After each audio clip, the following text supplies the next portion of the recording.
கர்த்தரை நான் எக்காலத்திலும் சோத்தரிப்பேன். ஆமேன்.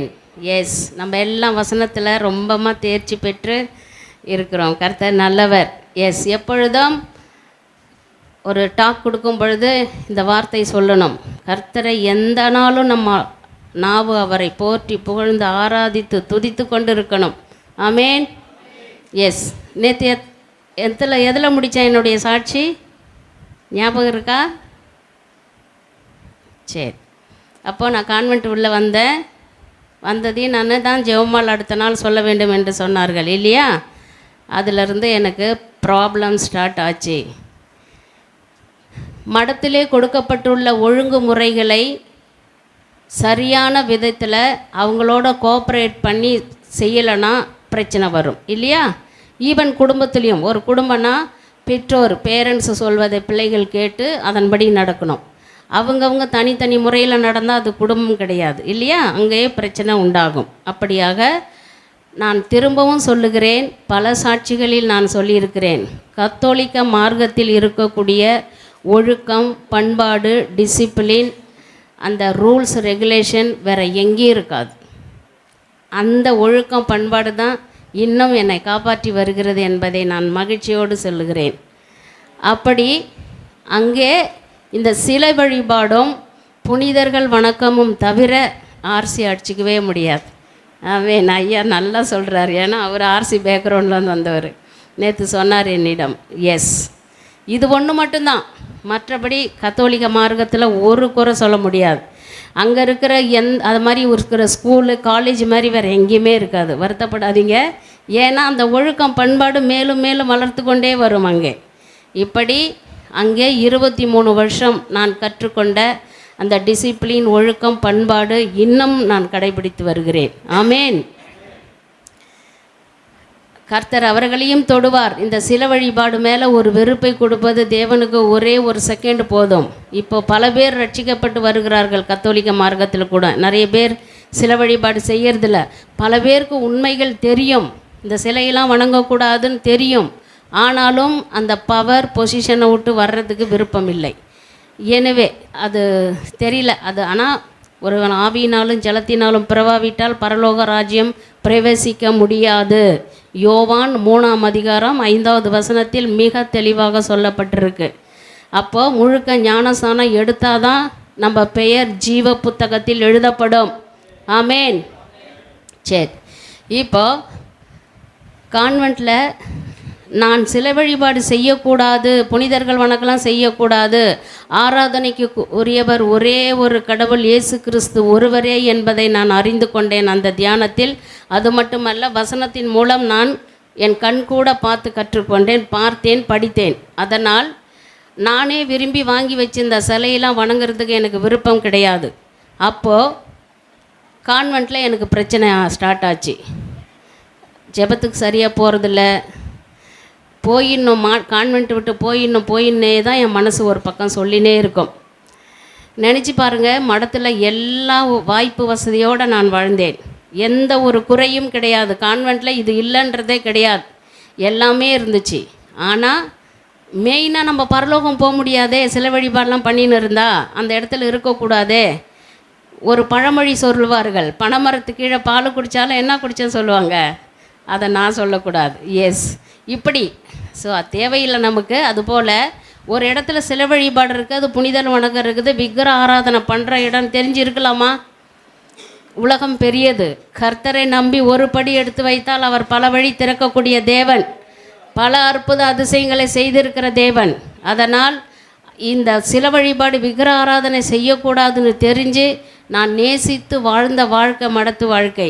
அங்கே இருக்கவே முடியல என்னால். ஒரு காலம் அதுதான் பரலோகம்னு சொல்ல தெரியாது, அதுதான் பக்தி, இதை விட்டு போகக்கூடாது, இந்த வாழ்க்கை மாதிரி ஒரு வாழ்க்கை கிடையாதுன்னு நினச்சிருந்தேன் நான். ஆனால் எப்போ விக்கிர ஆராதனை செய்யக்கூடாது, புனிதர்கள் வணக்கம் செய்யக்கூடாதுன்னு அறிஞ்சனோ அது மேலே ஒரு வெறுப்பு. அந்த வெறுப்பு கர்த்தர் ஒருவர் மட்டும்தான் கொடுக்க முடியும், அந்த நேசித்து வாழ்ந்த வாழ்க்கை. இப்படி கான்வென்ட்டை விட்டு நான் வெளியே போகிறேன்னு சொன்னேன். எனக்கு கான்வென்ட்டில் நான் பெருமைக்கு சொல்லலை, நல்ல பேர் உண்டு எனக்கு. நல்ல 23 வருஷம் எனக்கு கொடுக்கப்பட்ட பணியில் நான் சிறப்பான முறையில் செய்தேன். அதனால் எனக்கு நல்ல ஒரு பெயர் இருக்கிறது என்பதை மகிழ்ச்சியோடு தெரிவிக்கிறேன். நான் சொன்னது போல் பல இடங்கள், பல நாடுகளுக்கு, 9 நாடுகளுக்கு நான் சென்று வந்தேன். இப்படி அங்கே கொடுக்குற அந்த சேவைக்காக தான் நான் போனேன். அப்படி இருந்த வாழ்க்கையை நான் இந்த மடத்தை விட்டு போகிறேன்னு சொன்னோடனே எல்லாருக்கும் ஒரே ஆச்சரியம், ஷாக்கு. என்னத்துக்கு, ஏன் மடத்தை விட்டு போகிறீங்க? நான் சொன்னது போல் கத்தோலிக்க மார்க்கத்தில் நிறைய நல்ல பண்புகள் இருக்குது. அங்கே தவறு செய்தால் உடனே அனுப்பி விடுவார்கள். ஆனால் தவறு செய்யாமல் நான் மடத்தை விட்டு போகிறேன்னு சொன்னால் காரணம் என்னான்னு கேட்பாங்க. ஏன், என்ன காரணம், எதுக்கு போகிறீங்க, போயிட்டு எப்படி வாழ்வீங்க, அங்கே வாட் யூ வில் டூ, இது சும்மா கற்பனை பண்ணிலாம் போகக்கூடாது, லைஃப் வீணாக போயிடும். இப்படி பல ஆலோசனை கொடுப்பாங்க. யாரை? ஃபாதர்ஸ் வச்சு. அந்த ஃபாதர்ஸ் வந்தவங்க எல்லோரும் என்ன சொன்னாங்க தெரியுமா? அந்தோனியாரை போல் வாழணும், அருளானந்தரை போல வாழணும், மாதாவை போல வாழ்ந்தான் சொன்னாங்க. யாருமே வேதத்தை வாசிக்கணும், வேதத்தின்படி நடக்கணும்னு சொல்லவே இல்லை எனக்கு. ஏன்னா அவர்களுக்கும் தெரியாதது. எனவே இப்படி கவுன்சிலிங் கொடுக்க ஆரம்பித்தாங்க எனக்கு. ஏன் மடத்தை விட்டு போகிறீங்க, போகக்கூடாது அப்படின்னு. இல்லை, போய் தான் அவனு. ஒரே பிடிவாதம் எனக்கு. எங்கே போகிறோன்னு தெரியல, இடத்த நான் சூஸ் பண்ணல. போய் நம்ம ஒரு இடத்த விட்டு போகிறோன்னா எந்த இடத்துக்கு போகிறோன்னு தெரியணும், இல்லை தெரியல, எங்கே போகிறோன்னு தெரியல. ஆனால் மடத்தில் இருக்கக்கூடாது, அப்படி ஒரு முடிவு எடுத்தேன். மீண்டும் சொல்லுகிறேன், நான் நேசித்து விரும்பி வாழ்ந்த வாழ்க்கை அந்த கான்வென்ட் மடத்து வாழ்க்கை. பல போராட்டங்கள் நடந்துச்சு, எல்லாமே சொல்ல முடியாது. ஒரு சிலதை சொல்லலாம், ஒரு சில சொல்ல முடியாத காரியம். நல்ல ஒரு நேசித்து சகோதரிங்க கொடுத்த கொடுமையெல்லாம் சொல்லக்கூடாது இல்லையா? அவங்களுக்கு ஏன் போகிறாங்க அப்படின்ற வெறுப்பு, அதனால தான் செஞ்சாங்க அப்படி. பட் இன்றைக்கும் எங்கிட்ட நல்லா இருக்காங்க, கால் பண்ணுவாங்க, பேசுவாங்க, மிஸ் பண்ணுறேன்னு சொல்லுவாங்க. ஆனால் நான் நல்லா இருக்கிறேன்னு சொல்லுவேன். இந்த மாதிரி சொகுசான வாழ்க்கையை விட்டுட்டு இப்படி போயிருக்கிறேன்னு சொல்லுவாங்க. நான் சொல்லுவேன், பரலோகத்துக்கு போகக்கூடிய வழியை நான் தேடினேன் அப்படின்னு சொல்லுவேன். ஆமாம், பரலோகம் இவங்களுக்கு என்ன அவங்க முறைப்படி கோவப்படுவாங்க.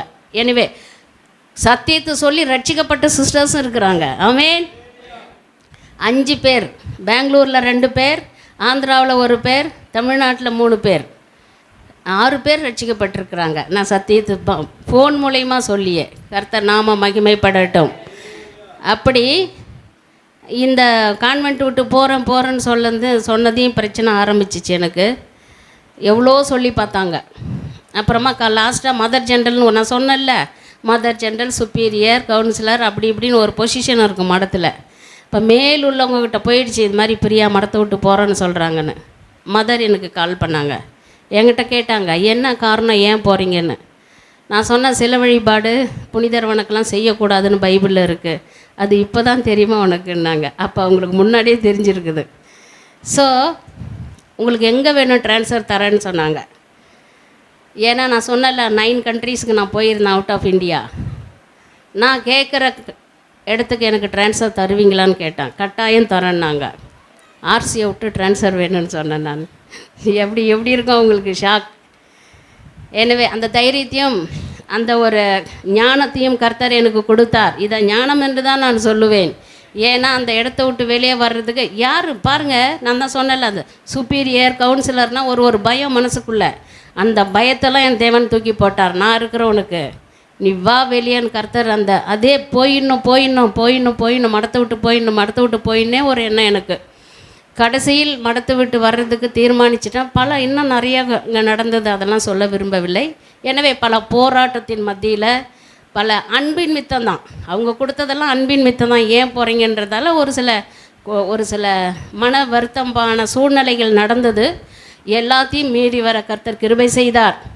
நான் வந்தேன். அப்போது எனக்கு ஒரே ஒரு சகோதரர், அவர் அழைத்து, நான் சொன்னல முறைப்படி ரூல்ஸ் ரெகுலேஷனோடு பண்ணுவாங்க கான்வென்ட்டில். எனக்கு பெற்றோர் கிடையாது. அதனால் என்னுடைய சகோதரர், என்னுடைய அண்ணனை கூப்பிட்டு இது மாதிரி போகிறேன்னு சொல்கிறாங்க அப்படின்னு கம்ப்ளைண்ட் நிறையா.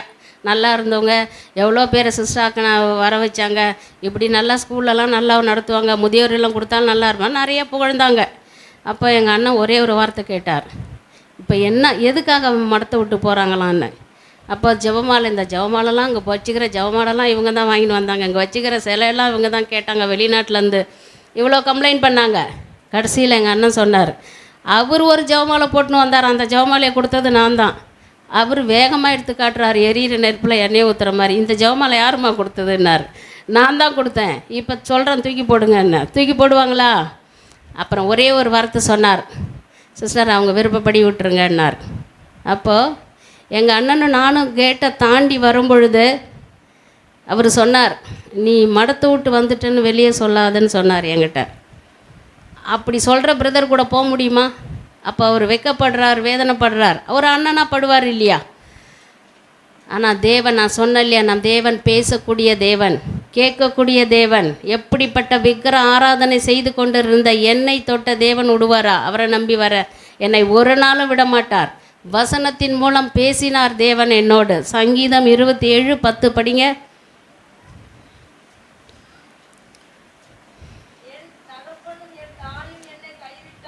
ஆமேன். அவன் என்னம்மா உன்னை பார்க்குறது? எப்படிப்பட்ட விக்கிர ஆராதனை வணங்கி இருந்த பிரியா மகளே, நீ என்ன நம்பி வரைய, உன்னை ஒரு காலம் நான் விட மாட்டேன் என்ற தேவன் வசனத்தின் மூலம் என்னை தேற்றினார்.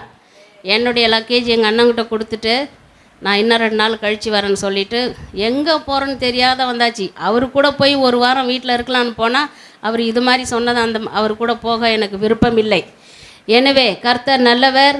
போனேன். அதே ஊரில், நான் எந்த ஊரில் மடத்தில் இருந்தனோ அதே ஊரில் இந்த நான் ஹோம் வச்சுருக்கிறேன். இப்போ பெத்தேல் ஹோம்னு ஒரு ஹோம் எடுத்து அங்கே வீடு வாடகை எடுத்து இருந்தேன்.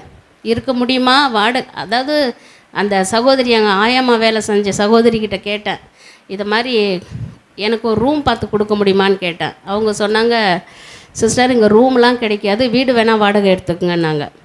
வீடு வாடகை எடுக்கிறதுக்கு என்ன செய்ய, எப்போ வாடகை கொடுக்கணும்னு கேட்டேன். 1 மாதம் கழித்து கொடுத்தா போதும்னாங்க. சரி, 1 மாதம் இருக்குல்ல, இதுக்குள்ளே எங்கன்னா போய் ஒர்க் பண்ணலாம் ஸ்கூலில் அப்படின்னு நினச்சின்னு வீடு வாடகை எடுக்க சொன்னால் எடுத்து கொடுத்தா.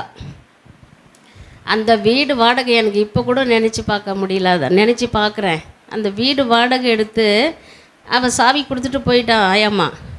நான் தனியாக இருக்கிறேன் அந்த வீட்டில். நினச்சி பாருங்கள், இன்றைக்கி மகிழ்ச்சியாக சந்தோஷமாக இதை நான் ஷேர் பண்ணுறேன். அன்னைக்கு இருந்த தருணம், எல்லாராலும் ஒதுக்கப்பட்டேன்.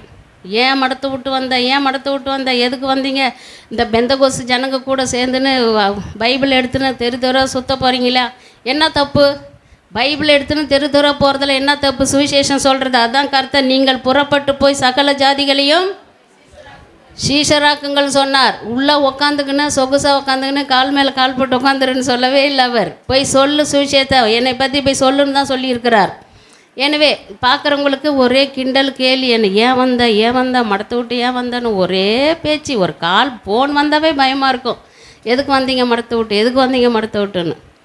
இப்படி ஒரு சூழ்நிலை. அது இல்லாமல் கான்வெண்ட்டில் இந்த பக்கம் போனால் ஒரு சகோதரி, இந்த பக்கம் போனால் ஒரு சகோதரி, இங்கே போனால் டைனிங் ஹால், இந்த பக்கம் போனால் சேப்பல், அந்த பக்கம் போனால் ஸ்கூல், அப்படி இருக்கும். ஆனால் வீடு வாடகை எடுத்த ஒரு பொருள் கிடையாது. எனக்கு ஆச்சரியமாக இருந்துச்சு. அது பெரிய கடலில் இருக்கிற ஒரு மீனை தூக்கி ஒரு சின்னோண்டு பக்கெட்டில் போட்டால் எப்படி இருக்கும்? அது சுற்றி வரக்கூட வழி இருக்காது. அதுபோல் வீடு வாடகை இருக்கிறவங்க பாத்திரத்தெல்லாம் வச்சு டீ போட்டால் வைப்பேன், கொடுப்பாங்க. ஒன்றுமே இல்லை. போய் பார்க்குறோம், அந்த வீட்டில் ஜன்னல் மட்டும்தான் இருக்குது. அந்த கதவு ஜன்னல் அந்த செவரு தான் இருக்குது. நான் யாருமே இல்லை. கடவுளே, 10:30 மணிக்கு ஒரு காஃபி டீ ஜூஸ் வருமே, அதுவும் இல்லை. யார் கொடுப்பா? ஒரு தண்ணி குடிக்க கிளாஸ் இல்லை, ஒரு வாட்டர் கேன் இல்லை. My goodness. அந்த நிலைமை இன்றைக்கி கூட நான் நினைப்பேன் அடிக்கடி. பட் எல்லாத்தையும் கடந்து வர செய்தார் என் தேவன். அப்போது ஒரு நாளும் நான் கர்த்தரை, அதாவது ஏன் வந்தேன் அப்படின்னு நான் தூஷிக்கவே இல்லை அவரை. ஆனால் அந்த அன்பை இழந்தேன். அந்த சகோதரி பாசம். நம்ம 7 பேர் ஒன்றா இருப்போம். ஒரு கம்யூனிட்டியில் 8 பேர் இருப்போம், ஒரு கம்யூனிட்டியில் 6 பேர் இருப்போம். இப்படி 6 சகோதரிங்க சாப்பிட்டியா, என்ன பண்ணுற, போகிற வர, இப்படி போனால் ஒரு சகோதரியை பார்ப்போம். அப்படி இருந்தால் நான் ஒரு வீட்டில் ஒரு சின்னோண்டு வீடு, அதில் தனியாக இருக்கணும்னா எப்படி இருக்கும்னு நினச்சி பாருங்கள். நினச்சி அழுவேன் நான். திரும்பவும் சொல்கிறேன், ஏன் வந்தேன்னு அழுததே இல்லை. அந்த அன்பு, அந்த கூட இருந்தவங்க பாசம், அந்த சகோதரி, I was missing my community sisters love. அதெல்லாம் பார்த்து, ஏசப்பா இது என்ன இப்படி இருக்குதே ஆண்டவரே. பசி, இதில் உள்ள நடுவில் பசி வேறு. அங்கே நம்ம கேட்காதே கரெக்ட் டைமுக்கு குடிங்கன்னு வரும் காஃபி டீ. இங்கே யாருமே இல்லை கொடுக்கறதுக்கு. வரும், யார் போட்டு கொடுப்பா? நானாக தான் போய் எங்கன்னா வாங்கி கொடுக்கணும். குடிக்கிறதுக்கு காசு கிடையாது, கையில் ஒன்றுமே இல்லை. சோத்திரம் ஏசப்பா. 10, 10:30, 11:30, 12 பசினா பசி. காலையிலையும் சாப்பிடல. அந்த அம்மா பாருங்கள், வீடு வாடகை எடுத்து கொடுத்தா சரி இன்றைக்கி ஒரு நாள் அவள் சாப்பாடு கொடுப்பான்னு நான் நினச்சின்னு இருக்கிறேன். நான் ஸ்கூலில் இருந்த நிலையே பார்த்துட்டு, சிஸ்டர் எங்கே சிஸ்டர் உங்கள் காரு, எங்கே டிரைவர், ஏன் இங்கே வந்து இருக்கிறீங்க, ஏன் இந்த வீட்டை எடுக்க சொன்னீங்க? சரி சரி கிருஷ்ணா வந்தால் எனக்கு ஒரு சாப்பாடு உங்களுக்கு ஒரு சாப்பாடு வாங்கி வைங்க, நான் ரேஷன் கடைக்கு போயிட்டு வரேன். சாப்பாடு கொடுப்பான்னு நான் வந்துருக்கிறேன், என்னையே சாப்பாடு வாங்கி வைக்க சொல்கிறா. என்ன பண்ணுறது, பதிலே கேட்கல.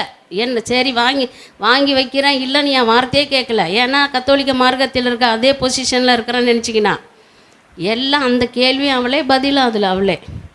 அடை பாவி, நீ சாப்பாடு தருவேன், நான் வந்தால் என்னையே சாப்பாடு வாங்கி வைக்க சொல்கிறாளேன்னு ஒன்றுமே புரியல. ஆண்டவர் நல்லவர். காகாயின் மூலமாக உணவு கொடுத்த தேவன் நம் தேவன். என்றைக்கும் ஃபோன் பண்ணாத ஒரு சகோதரி ஃபோன் பண்ணாங்க. சிஸ்டர் நீங்கள் எங்கே இருக்கிறீங்கன்னாங்க. விஷயத்த சொல்லு நான் பசியாக துடிச்சுன்னுக்கிறேன், எங்கே இருக்கிறேன் ஏதாக்கிறேன்னு சொல்கிற நேரமா அது. சிஸ்டர் இன்றைக்கி என் திருமண நாள், காலையிலேருந்து என் பொண்ணு உங்கள் பேர் சொல்லினுக்கிறா. தேவன் எப்படி செய்யார் பாருங்க. அவள் சொல்லும் போது என் கண்ணெல்லாம் கலங்குது. சீக்கிரம் வார்த்தையை சொல்லுவான்னு எதிர்பார்க்குறேன், என்ன சொல்ல வருவேன், சீக்கிரம் சொல்லுன்றேன். இல்லை சிஸ்டர் நான் கொஞ்சம் பிரியாணி எடுத்துன்னு வரேன், நீங்கள் கோச்சிக்காத சாப்பிடுவீங்களா? இன்றைக்கி ஒரு நாள் என் திருமண நாள், என் பொண்ணும் காலையிலேருந்து உங்கள் பேர் சொல்லினுக்கிறா, நான் எடுத்துன்னு வருவா சிஸ்டர்னா. சீக்கிரம் எடுத்துனுவான்னு சொன்னேன்னா. என்றைக்கும் கொடுக்காத சகோதரி அவங்க, பேசாத அதாவது பயப்படுவாங்க ஸ்கூலில் இருக்கும்போதெல்லாம் பார்த்தா. ஆனால் தேவனை எப்படி ஒரு அரேஞ்ச் பண்ணார் பார்த்தீங்களா? அப்போ நான் சொன்னேன், சிஸ்டர் ஸ்கூல் வழியாக வரவா ஹாஸ்டல் வழியாக வரவான்னாங்க. ஸ்கூல் வழியாக வரேன். சகோதரிங்க கண் கலங்குகிறது.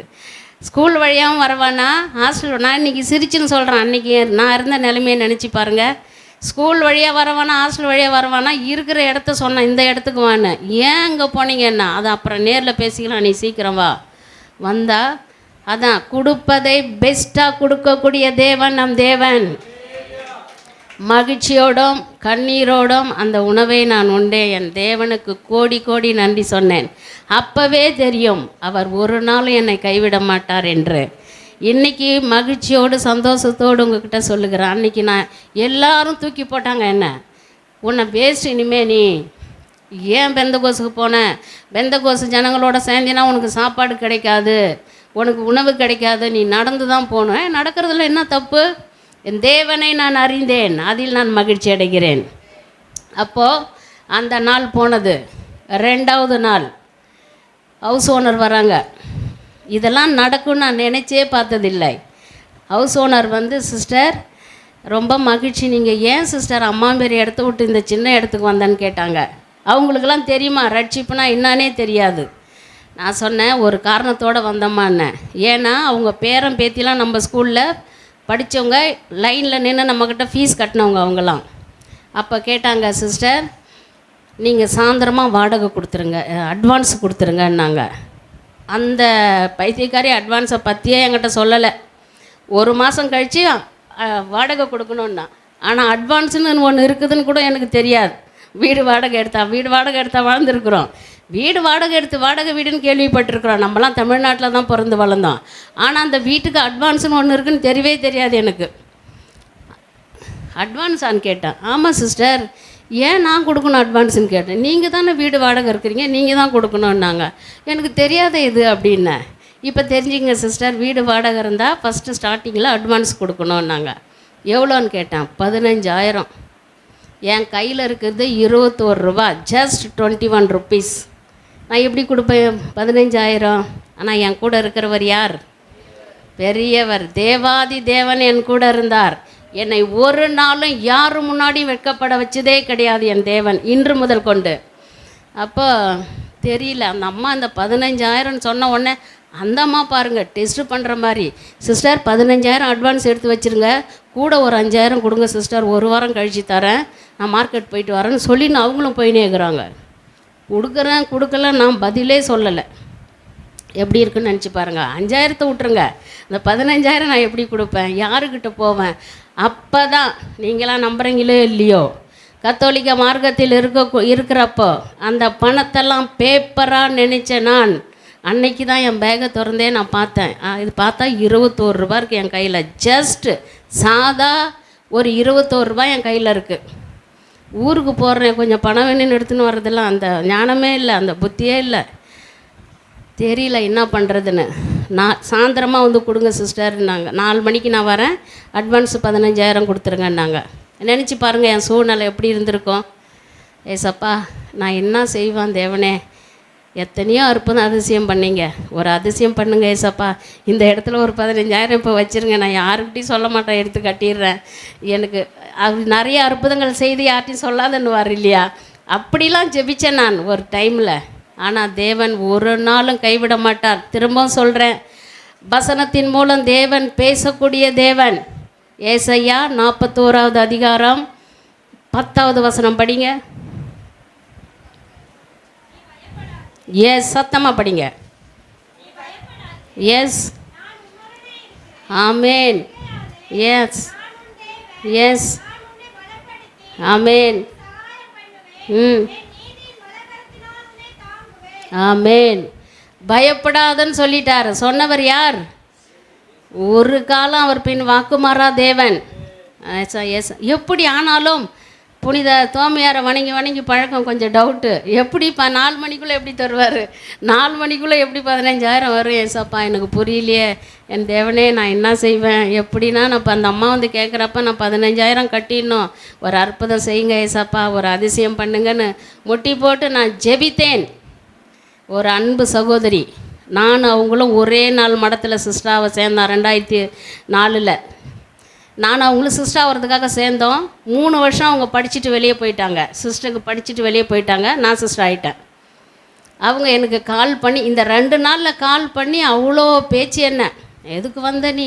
பெந்தகோஸ்தானுங்க பேச்சு நம்பிட்டேன், உனக்கு பெந்தகோஸ்தானுங்க ஃப்ரெண்ட் ஆகிட்டாங்க, நீ அவ்வளோதான், உனக்கு கார் இருக்காது, பங்களா இருக்காது, நீ தெருவில் படுக்கணும், நீ நடந்து போகணும், நீ டவுன் பஸ்ஸில் போகணும், இப்படி அப்படின்னு ஒரே பேச்சு 2 நாளாக. இந்த வாடகை கொடுத்துட்டு போகிறப்ப கூட நான் இந்த வசனத்தை கேட்டு, ஏசப்பா நான் நம்புகிறேன் நீங்கள் எப்படின்னா என்னை கைவிட மாட்டீங்கன்னு, என் தேவன் என்னை பலப்படுத்துவீங்க, என்னை வெக்கப்பட செய்யாத தேவன் இப்படிலாம் சொல்லியிருக்கும்போது இந்த சகோதரி எனக்கு கால் பண்ணுறாங்க. நீ வந்தல்ல பிரியா, என்ன பண்ணுற, சாப்பிட்டியா, சாப்பாடு கிடச்சிருக்காத, வேதனையில் இருப்பியா, சோதனையில் இருப்பேன். நான் 4 மணிக்கு எப்படி கட்ட போகிறேன் வாடகைன்னு வந்து போயிருக்கிறேன். இதில் இவ பேச்சு கேட்க முடியுமா? இப்போ என்ன வேணும் உனக்குன்னு கேட்டேன். என்ன பண்ணுற, எங்கே இருக்கிறேன்னாங்க. என்னோ பண்ணுறேன், ஏதோ செய்கிறேன், உனக்கு என்னான்னு கேட்டேன். சாப்பிட்டியான்னாங்க. தெரியாதுன்னு. கோவம் எனக்கு. நான் 4 மணிக்கு 15,000 எப்படி கட்டுவேன் ஏசப்பான்னு வந்துருக்கிறேன். இந்த நேரத்தில் இந்தம்மா கேட்குற பேச்சுக்கெல்லாம் பதில் சொல்ல முடியுமா? சரி போனால் போதுன்னு உனக்கு ஒரு 1,500 அனுப்பியிருக்கிறேன், எடுத்துக்கன்னாங்க. அட கடவுளே, எத்தனையோ லட்சம் நம்ம ஸ்கூலில் பார்த்தோம். ஒரு 1,500 கொடுக்குறேன்றால, இதுக்கே கவர்மெண்ட் ஸ்டாஃப் அவங்க நினச்சா எவ்வளோ கொடுக்கலாம். 1,500 கொடுக்குறேன்றால நம்ம கௌரவத்தை விட முடியுமா? நான் என்ன செஞ்சேன், உங்கள்கிட்ட ஒரு ஆஃப்டர் ஆல் 1,500 நான் கேட்டேன், நான் எதுக்கு எனக்கு போட்டேன்னு சொன்னேன்.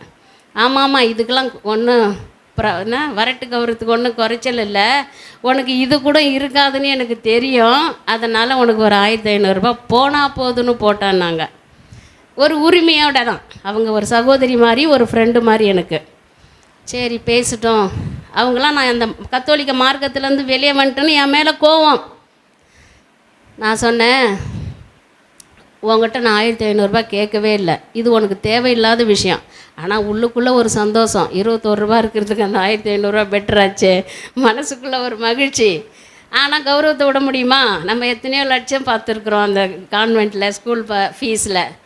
அப்படின்னும்போது கௌரவத்தை விடக்கூடாதுன்றதுக்காக ஆஃப்டர் ஆல் ஒரு 1,500 உங்கள்கிட்ட நான் கேட்டேன்னா, நீ எதுக்காக எனக்கு போட்டேன்னு. அதுவும் அந்த வாரத்தில் தான் நான் கூகுள் பே வச்சேன். கூகுள் பேன்னு ஒரு ஆப்பு வச்சேன் என் ஃபோனில். சரி அந்த அம்மா பார்த்ததால் கண்டுபிடிச்சி போட்டாங்க. சரி நீ சீக்கிரம் வை, பேசாத வேண்டாத்தலான்னு சண்டை போட்டுக்கிட்டு பேசினே இருக்கும்போது நான் கட் பண்ணிட்டேன் ஃபோனை. ஒரு மகிழ்ச்சி. ஆஃப்டர் ஆல் ஒரு 1,500 வந்துக்குது ஏசப்பா, ஒன்றுமே எடுக்க கையில் இல்லாமல் வந்துட்டோமே, யார் மூலம் இவன் மூலயமா உதவி பண்ணிக்கலன்னு ஃபோனை எடுத்து பார்க்குறேன். மை காட், ஜீசஸ் நல்லவர், வல்லவர், போதுமானவர் என்பதை ருசித்து பார்க்கணும் நம்ம எல்லாரும். எனக்கு புரியவே இல்லை. ஃபோனை எடுத்து தேடி பார்க்குறேன், 15,000 வந்திருக்குது. அது கஞ்சூஸ் மார்வாடி, வச்சு கையில் காக்கா ஒட்டாத ஆள் 1,500 போட்ட ஆள். அது அவ 15,000 போட வாய்ப்பே கிடையாது. ஆனால் தேவன் போட வச்சார். பார்க்குறான், ஒன்றுமே புரியல. ஏசப்பா பேனா எடுத்து போட்டு பார்க்குறேன் 15,000க்கு எத்தனை ஜீரோன்னு. ஏன்னா இந்த அம்மா போட முடியும். ஒரு 10 ரூபா டீ வேளாங்கண்ணி மாதமாக வருஷம் போவோம் நானும் அவங்களும்.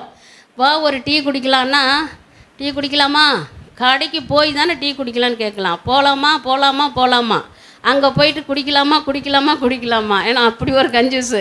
10 ரூபா கொடுத்து வாங்கிறதுக்கு ரொம்ப யோசிப்பாங்க. இதுக்கே 1.5 லட்ச ரூபா கிட்ட ஃபீஸு சம்பளம் வாங்குறாங்க கவர்மெண்ட்டில். அவங்க பேரை இது வரைக்கும் சொன்னதில்லை. அவங்க பேரை என்னுடைய சாட்சியை கேட்டுட்டு எனக்கு ஃபோன் பண்ணாங்க. நல்ல வேலை பிரியா என் பேரை சொல்ல நீன்னாங்க. அது மாதிரி 15,000 எனக்கு புரியல, ஒரே மகிழ்ச்சி. ஜெபம் பண்ணேன், ஏசப்பா இது உண்மையாக பொய்யான்னு கூட எனக்கு நம்ப முடியல. ஏன்னா போட்ட நபர் அப்படிப்பட்ட கஞ்சூஸு, அவள் போடுறதுக்கு வாய்ப்பே கிடையாது. என் தேவன் ஒரு அற்புதம் பண்ணியிருக்கீங்கன்னு மட்டும் எனக்கு தெரியுது. நான் ஏடிஎம்மில் போய் காசு எடுத்தா எனக்கு 15,000 வரணும். ஏசப்பா இந்த அற்புதம் நீங்கள் பண்ணுங்கள், 4 மணிக்கு நான் அந்த காசு பணத்தை எடுத்து கொடுக்கணுன்னு மனசு குழப்பத்திலே டவுட்லேயே போகிறேன். நான் போனேன். அங்கே போயிட்டு ஆண்டவரே 3 நோட்டு 1,500 வரக்கூடாது, 15,000 வந்துடணும் ஏசப்பான்னு படபடப்போட நான் போட்டேன் காடை. கர்த்தர் கிருபை, இரக்கம், தயவு 15,000 எனக்கு வந்துச்சு. என்னை அறியாமே அந்த இடத்த முட்டி போட்டேன். ஏடிஎம்மை காசு கடவுளாக நினச்சில்ல, என் தேவன் செய்த அற்புதத்தை நினச்சி நான் முட்டி போட்டு ஜெபித்தேன் கண்ணீரோடு. அப்பொழுது அந்த வாட்ச்மேன் என்னை பார்த்து கேட்டார், சிஸ்டர் ஸ்கூலில் இங்கே இருக்கும்போது உங்கள் நான் போகும்போதே கேட்டார், எங்கள் டிரைவர் கிருஷ்ணான்னு. இனிமேல் கிருஷ்ணாலாம் வரமாட்டேன். ஏன்னா நான் ஏடிஎம்மில் பணம் எடுக்க போகும்போது டிரைவர் வருவான் என் கூட. நான் தான் கார்டு வைப்பேன், பணம் வந்தோடனே எடுத்துன்னு போயினே இருப்போம் நாங்கள். அப்போ எங்கள் டிரைவர்னு கேட்டார். இனி கிடையாதுன்னு. அப்போ ஏன் சிஸ்டர் எத்தனையோ லட்சம் எடுத்தப்போ நீங்கள் அழுவலை, இன்றைக்கி ஏன் ஏடிஎம் கிட்ட முட்டி போட்டு அழுதிங்கன்னார். தேவன் செய்த அற்புதத்தை சொல்லணும் இல்லையா, அப்படி ஷார்ட்டாக சொன்னேன் அவர்கிட்ட. அப்புறம் கொஞ்சம் கொஞ்சமாக வேதத்தை சொல்லி இன்றைக்கி அவர் ரட்சிக்கப்பட்டிருக்கிறார் என்பதை மகிழ்ச்சியோடு சொல்லுகிறேன். அப்புறம் எடுத்துன்னு போனேன். 4 மணிக்கு அந்த அம்மா வந்தாங்க. காசு கொடுத்தேன். பேலன்ஸ் சிஸ்டர் இன்னும் ஒரு 5,000 கடன் கொடுங்க. இல்லைம்மா அதெல்லாம் அப்புறம் பார்த்துக்கலாம், போயிட்டு வாங்க, எனக்கு உடம்பு சரியில்லைன்னு. அவங்ககிட்ட இல்லைன்னு சொல்ல முடியாது, ஏன்னா நம்ம கௌரவத்தை விடக்கூடாதுன்றதுக்காக அட்வான்ஸ் மணியை கொடுத்துட்டேன். அன்பு சகோதரிக்கு நான் கால் பண்ணேன். காலில் பேசியிருக்கும் போதே கட் பண்ண இல்லையா, நான் சொல்கிறது உங்களுக்கு புரியுதா? ஃபோனை எடுத்து, என்ன காலையில் பேசினே இருக்கும்போது அவ்வளோ சீக்கிரம் கட் பண்ணிங்க, இப்போ எதுக்கு ஃபோன் பண்ணுற பிரியான்னா? இல்லை கர்த்தர் உன்னை நேசிக்கிறாருன்ன. கர்த்தர் ஒன்றே இல்லை, என்னை நேசிக்கலை, ஏசப்பா நேசிக்கிறாருன்னா. பைத்தியக்காரி, ரெண்டும் ஒன்று தான். கத்தோலிக்க மார்க்கத்தில் கர்த்தர்னு சொல்ல மாட்டோம் தெரியுமா, ஏசுன்னு தான் சொல்லுவோம், ஏசப்பான்னு தான் சொல்லுவோம். எனவே இது ஒரு பெரிய விஷயம் கிடையாது. அந்த அம்மா என் மேலே கோவத்தால் அவ்வளோ பேசுனாங்க. நான் சொன்னேன், இப்போலாம் நீ எவ்வளோ மாறிட்ட அப்படின்னேன். ஏன் ஆஃப்டர் ஆல் ஒரு 1,500 ரூபாய்க்கு இவ்வளோ புகழாரம்? அது வரைக்கும் தெரில அந்த அம்மா ஒரு 0 எக்ஸ்ட்ரா போட்டது. 1,500 ரூபா கொடுத்ததுக்காக என்னை எப்படி புகழறியான்னாங்க. இல்லை கர்த்தர் நல்லவர், உன்னை வச்சு எனக்கு 15,000 தேவைப்படுதுன்னு உன்னை வச்சு எனக்கு 15,000 போட்டார். நீ போட்ட 15,000 நான் எடுத்துக்கினேன்னு சொன்னேன். ஓ மை காட், ஐயோ ஒரு 0 நான் எப்படி எக்ஸ்ட்ரா போட்டேன், ஏசப்பா நான் எப்படி போட்டேன் ஒரு 0 எக்ஸ்ட்ரா, 3 லட்சத்தில் 15,000 போயிடுச்சா பாருங்கள். அப்போ கூட நான் சொன்னல கஞ்சூஸ் மார்வாடின்னு. அந்த அம்மாவுக்கு ஹார்ட் அட்டாக்கே வந்துருச்சு அதை கேட்ட உடனே. பிரியா நீ 1,500 ரூபா எடுத்துன்னு மீதி காசு அனுப்பிடுனாங்க, அது அப்புறம் பார்த்துக்கலாம், ஏன் தேவைங்க ஆல்ரெடி நான் கொடுத்துட்டேன், இது வாடகை கூட சொல்ல முடியுமா? எனவே இதெல்லாம் கேட்க ஒரு ஜோக்காக ஒரு மகிழ்ச்சியாக இருக்கலாம். அன்னைக்கு நான் இருந்த தருணத்தை நினச்சி பாருங்கள். எல்லா சூழ்நிலையும் தேவன் அப்படி இது நிலைமையில் கூட கர்த்தர் ஒரு அற்புதம் அதிசயம் பண்ணார் என் வாழ்க்கையில், இன்னும் செய்து கொண்டிருக்கிறார் என்பதை மகிழ்ச்சியோடு சொல்லுகிறேன். இன்னும் 15,000 கொடுக்கல, நோய் இல்லாமல் மகிழ்ச்சியாக சந்தோஷமாக உங்கள் முன்னாடி சாட்சியாக நிறுத்தியிருக்கிறாரு. அதுவே ஒரு அற்புதம் அதிசயம்தான் எனக்கு. ஆமேன். இப்படி பசினா என்னான்னு தெரியாத வாழ்ந்த கான்வெண்ட்டில் நான் என் தேவனை ரட்சிக்க, அவர் யார், அவர் மட்டுமே உண்மையான தேவன் அறிந்த பிறகு நான் பசியாக இருந்திருக்கிறேன், கவலையோடு இருந்தேன், கண்ணீரோடு இருந்தேன். ஆனாலும் அவர் கரம் என்னை பலப்படுத்தியது, என்னை திடப்படுத்தியது. தனியாக இருக்கிறேன் என்று நினச்சேன் நான். அப்போது ஏசப்பா இந்த நினச்சி பாருங்கள், ஒரு வில்லேஜில் ஒரு வீடு வாடகை எடுத்து ஒரு சிஸ்டர் தனியாக இருந்தால் எவ்வளோ பேசுவாங்க. நம்ம ஜனங்களுக்கு பேச கற்றுக் கொடுக்கணுமா? வெறும் வாயில் அவள் போட்ட மாதிரி தான் இல்லையா? அதனால் யாருன்னா ஒருத்தவங்க துணைக்கு எனக்கு கூட இருந்தால் நல்லாயிருக்கும் ஏசப்பா. எல்லாமே நான் கர்த்தர்கிட்ட தான் வச்சேன் ஜெபத்தில். அந்த சமயத்தில் நான் நேசிக்கக்கூடியவங்க அந்த பார்வை இல்லாத அம்மாங்க மேலே நான் ரொம்ப கவலைப்படுவேன். அதாவது அவங்கள நேசிப்பேன். என்னுடைய இயல்பான குணம் நான் ஆரம்பத்திலே சொன்னேன். அந்த மாதிரி உடம்புல ஒரு சின்ன எதனா இருந்துச்சுன்னா நான் கவலைப்படுவேன். அது என்னுடைய இயல்பான குணம். அப்போ அந்த அம்மாங்க பார்த்து என்னை பார்க்குறப்போ ஒரு சின்ன உதவி பண்ணேன். அந்த உதவியை பார்த்து சிஸ்டர் என்னை கையை பிடிச்சி தூக்குங்கன்னாங்க. அப்போ சொன்னாங்க, நான் உங்கள் கூட வந்து இருக்குவா சிஸ்டர். நான் பாருங்கள் என் கூட ஒரு ஆள் இருக்கணும் தான் நல்லாயிருக்கும்னு நினச்சேன். அந்த சமயத்தில் நான் விரும்பக்கூடிய அந்த பார்வை இல்லாத அம்மா, அவங்களாம் பாவப்பட்டவங்க தான், அவங்கள கர்த்தர் என் கண் முன்னாடி காட்டினார். இப்படி 3 பேர், அன்னைக்கு 3 பேர், இன்றைக்கி 4 பேர் இருக்கிறாங்க.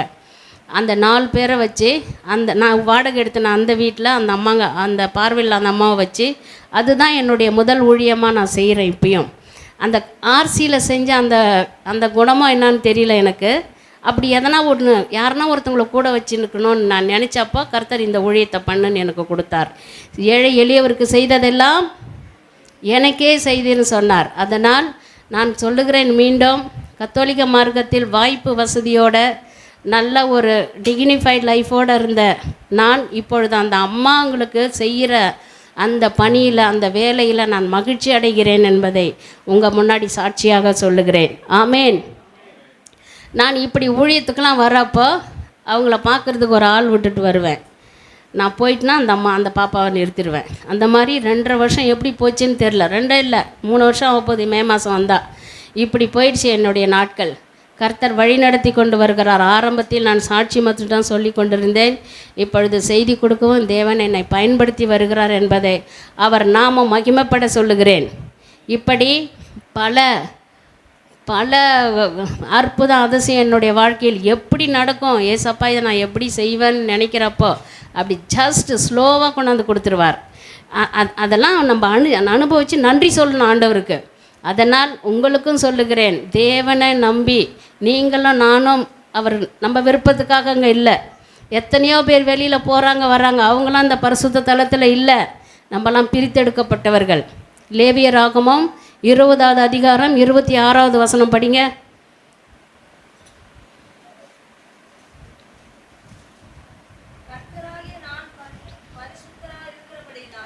ஆமேன். எஸ், ஆமேன். அந்த பிரித்தெடுக்கிறது தான் நீங்களும் நானும். அப்போ எப்படி அவருடைய நாம மகிமைப்பட அவரை பற்றி எடுத்து சொல்கிறது, அவரை பற்றி நம்ம தெரியாதவங்களுக்கு தெரிவிக்கிறதுக்கு நீங்களும் நானும் ஒரு கருவியாக இருக்க வேண்டும். அப்படி அந்த ஊழியத்தை தேவன் எனக்கு கொடுத்தார். இதுவரைக்கும் பல கஷ்டங்கள் துன்பங்கள் 2 பெண்கள் ஒன்றா இருந்தாவே போதும் இல்லையா? இதில் 4 பேர் இருக்கிறோம். ஒரு வேளை அவங்களுக்கு பார்வை இல்லாத கூட இருக்கட்டும், சில சமயம் அவங்க பண்ணுறது ஒரு சிலர் செய்யாதன்னா செய்யறது இதெல்லாம் இரிட்டேட் பண்ணும் இல்லை. ஆனாலும் அதெல்லாம் கடந்து வர தேவன் கிருபை செய்தார். இன்னமும் நாங்கள் 4 பேர் இருக்கிறோம். என்னை சேர்த்து 5 பேர். நான் அந்த ஹோமன் பெத்தேல் ஹோமன் நான் பேர் வச்சு கர்த்தர் என்னை அந்த 4 அம்மாமாரை பார்க்க எனக்கு திடத்தையும் பலத்தையும் கொடுத்து என்னை வழிநடத்தி வருகிறார். இது மட்டுமல்லாமல் செய்தி கொடுக்க எந்த இடத்துக்கு கூப்பிட்டாலும் தேவனுடைய சித்தத்தின்படி இருந்தால் நான் போவேன். ஜெபம் பண்ணிட்டு போயிடுவேன், அவ்வளோதான். கேட்பாங்க, சிஸ்டர் உங்கள் கூட யார் வர்றதுன்னு கேட்பாங்க. என் கூட இன்னொரு 2 பேர் வர்றான்னு சொல்லுவேன். எப்பயுமே நான் என் கூட யார் இருக்கிறா, பார்வையில்லாத அம்மாங்களை நான் கூட்டின்னு போக முடியுமா? அங்கே போயிட்டு பிறகு கேட்பாங்க, எங்கள் சிஸ்டர் இன்னொருத்தர், ஜீசஸ் தான் என் கூட வருவார், வேறு யார் வருவார் என் கூட? இப்படி தான் சில இடங்களில் கேட்பாங்க, சிஸ்டர் 2 பேரை வரீங்களா அப்படின்னு. எங்கே போனாலும் என் தேவனை, ஏசப்பா என் கூட வாங்க, நான் போய் என்ன பேசணும்னு எனக்கு தெளிவுபடுத்துங்க, என்னை வழி நடத்துங்க ஏசப்பா. அதுபோல் இதுவரைக்கும் எந்த இடத்துலையும் எந்த பிரச்சனையும் இல்லாமல் என் தேவன் என்னை அற்புத அதிசயமாக வழி நடத்தி வருகிறார், வந்து கொண்டிருக்கிறார். இன்னமும் என்னை எவ்வளோ பிரச்சனை சந்தித்தேன், எவ்வளோ பிரச்சனை. ஒரு சில இடங்கள்லாம் என்னை கூப்பிட்டு ஒரு அமௌண்ட்டு தர இந்த ஊரை விட்டு போயிடுங்கன்னாங்க. யாருன்னு உங்களுக்கு தெரியும், இது டெலிகாஸ்ட் ஆகுது, அதனால் பேர் சொல்லலை. நான் சொன்னேன், என்கிட்ட ஒன்றுமே இல்லை, அவங்க இருக்கிறவங்க ஒரு அமௌண்ட்டு தரேன் ஊரை விட்டு போனாங்க. ஒன்றுமே இல்லாத என் தேவன் என் கூட இருக்கிறார். நான் சொன்னேன் 2 அமௌண்ட்டு தரேன், நீ போ இந்த ஊரை விட்டுன்னேன். ஆண்டவர் அந்த திடத்தை தைரியத்தை கொடுத்தார். இப்படிலாம் சில பேர் காய்கறி கொடுக்காம எனக்கு பிரச்சனை கொடுத்தாங்க. ஏன்னா அந்த ஊரை விட்டு நீங்கள் போயிடுங்க, நீங்கள் இருக்கிறதால எங்களுக்கு மைனஸ் பேருன்னு எந்த இடம்னு உங்களுக்கு புரியுன்னு நினைக்கிறேன். அதனால் அந்த பக்கம்லாம் தண்ணி வாங்கி தான் யூஸ் பண்ணணும், கடை காசுக்கு தண்ணி கொடுக்கக்கூடாதுன்னு பண்ணாங்க. இன்றைக்கி என் வீட்டில் பைப்பு திறந்தால் தண்ணி வர மாதிரி ஆசீர்வதிச்சிருக்காரு தேவன். காய்கறி கொடுக்கக்கூடாதுன்னு பண்ணாங்க. நான் சனிக்கிழமைனா நீ காய்கறி வீடு தேடி வரும் இன்றைக்கி. இது மாதிரி தேவன் துன்பம் துயரம், நீங்களும் நானும் கர்த்தருடைய பிள்ளையாக இருந்தால் துன்பம் வரும், துயரம் வரும், ஆனால் அவர் கைவிட மாட்டார். எஸ், அதை என்றைக்கே நம்ம விடக்கூடாது. ஒரு துன்பம் துயரத்தை பார்த்துட்டு ஓடக்கூடாது. அதில் நீ எப்படி பலப்படுவ, அதில் நீ யாரை நீ முக்கியத்துவம் படுத்தணுன்னு தான் கேட்பார்.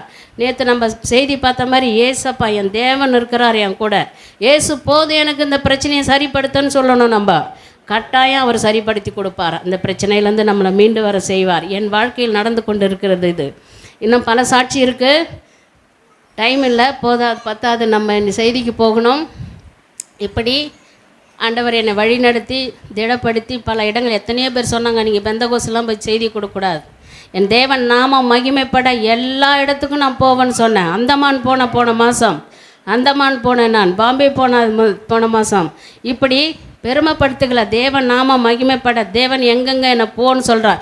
23 வருஷம் உள்ளே அடைஞ்சி அந்த செல வழிபாடு விக்கிர ஆராதனை செய்து கொண்டிருந்த என்னை தேவன் எதுக்காக பிரித்தடித்தார்? திரும்ப உள்ளே போய் அடையிறதுக்கா? இல்லை, நீங்கள் புறப்பட்டு போய் சகல ஜாதிகளையும் சீஷராக்குங்கள். நேற்று கூட மகிழ்ச்சியாக இருந்துச்சு. ஒரு அம்மா கேட்டாங்க, சிஸ்டர் நீங்கள் பேசுனது டச்சபிளாக இருந்துச்சு, ஒரு ஆத்மா ரட்சிக்கப்பட்டால் போதும். ஹல்லேலூயா, கர்த்தர் நல்லவர். அப்படியே என் தேவாதி தேவன் இயேசு கிறிஸ்து என்னை வழிநடத்தி வருகிறார் என்பதை மகிழ்ச்சியோடு நான் சொல்லுகிறேன். தேவன் சந்தோஷப்படுவார் நான் பேசுகிறத பார்த்து. இன்னும் நிறைய சாட்சிகள் இருக்குது. கர்த்தர் சித்தமானால் இன்னொரு அடுத்த வருஷம் பாஸ்டர் கூட்டம் வந்து சொல்கிறேன். ஆமேன். கர்த்தர் நல்லவர் என்பதை ருசித்து பார்க்கணும். சங்கீதம் 34:4 படிங்க. ஃபாஸ்ட். சங்கீதம் 34. எஸ், எல்லா பயத்துக்கும் நீங்கள் ஆக்குவார். எப்போ? அவரை நீங்கள் தேடனா, அவரை நம்பனா. அதில் 8வது படிங்க. எஸ், பாக்கியவான். ருசித்து பார்க்கணும். கர்த்தரை நம்பி நீ ஒரு படி எடுத்து வைத்தால் அவர் பல வழி திறப்பார். ஆமேன். அப்படியே உங்களையும் என்னை வழி நடத்துவார். இதோட சாட்சியை நம்ம முடித்து செய்திக்கு போகலாம். ஒரு நாளும் என்னை மறவா தெய்வம் நீரே, நன்றியோடு உம்மை துதிக்கிறேன். ஒரு நாளும் என்னை மறவா தெய்வம் நீரே, நன்றியோடு உம்மை துதிக்கிறேன். நன்றி இயேசுவே, என்னாலும் இயேசுவே, நன்றி இயேசுவே, என்னாலும் இயேசுவே. ஒரு நாளும் என்னை மறவா தெய்வம் நீரே, நன்றியோடு உம்மை துதிக்கிறேன். ஆமென். பாட்டு இனிமையாக இருக்குது கேட்க, பாடுறதுக்குன்னு கேட்கலாம்டா, டைம் பத்தாது. கர்த்தர் நல்லவர். அப்படியாக நம்ம இன்றைக்கி கர்த்தர் எந்த வசனத்தை வச்சு நம்மளோடு பேச போகிறார், அந்த வசனத்தின்படி வாழணும். கேட்டுட்டு விட்டுட்டு போகக்கூடாது. ஆரம்பத்தில் நம்ம ஜெபிச்ச மாதிரி யாக்கோபு சொல்வதை போல் வார்த்தைகளை கேட்டு அப்படியே விட்டு விடாதீர்கள், அதன்படி நடங்கள். அதன்படி நடக்கணும். கர்த்தர் எப்படி என்ன சொல்கிறாரு, எந்த வசனத்தில் நான் எப்படி இருக்கணும்னு சொல்கிறார், எப்படி என்ன பேசுகிறார், எதை என்னை கரெக்ட் பண்ணிக்க சொல்கிறார், எதில் என்னை தேற்றுகிறார் அப்படின்னு வசனத்தின்படி வாழ கற்றுக்கொள்ள வேண்டும். இன்றைக்கி நம்ம பார்க்க போகிற செய்தியின் தலைப்பு, என் சத்தத்தை கேட்கும் தேவன். விசுவசிக்கிறீங்களா? எப்போ நம்ம ஆண்டவருடைய சத்தத்துக்கு செவி கொடுக்குறோமோ நம்முடைய சத்தத்துக்கு அவர் செவி கொடுப்பார். ஆமேன். எஸ், எடுங்க. யாத்திரையாகமம் 19வது அதிகாரம் 18வது வசனமும் 19வது வசனம் படிங்க.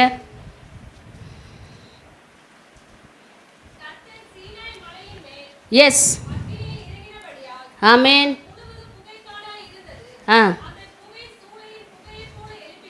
எஸ்,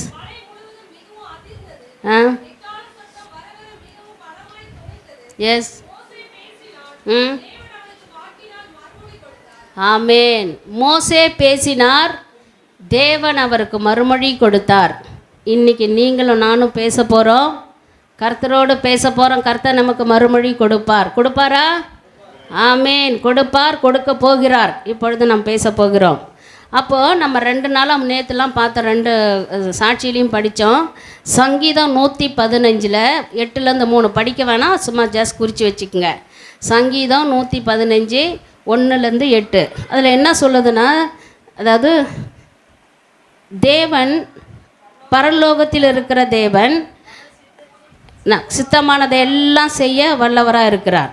இதை தான் கர்த்தர் கற்பித்த ஜெபமாக மாற்றி கொடுத்திருக்கிறார்கள். அதாவது மனிதனால் செய்யப்பட்ட அந்த சிலைக்கு அது உயிரற்றது, உயிர் இல்லாதது, எல்லா உருவம் கொடுக்கப்பட்டாலும் அது பிரயோஜனமற்றது, அவை ஒன்றுக்கும் உதவாதது என்று வேதம் சொல்லுகிறது என்று நேற்று நம்ம பார்த்தோம். சரி, அடுத்து ஏசாயா 59வது அதிகாரம் 1வது வசனம் படிங்க.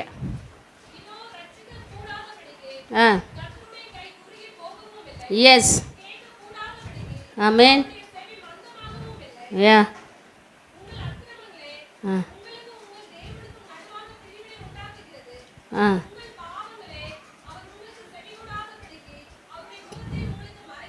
போதும். முதல் 2 லைன் படிங்க. அதை படிச்சதே இப்போ முதல் 2 லைன். எஸ் எஸ், போதும். அப்போ கேட்கக்கூடாத அளவுக்கு அவர் செவி ஒன்றும் மந்தம் கிடையாது. என் சத்தத்தை கேட்கும் தேவன். சொல்லுங்கள் வாய் திறந்து.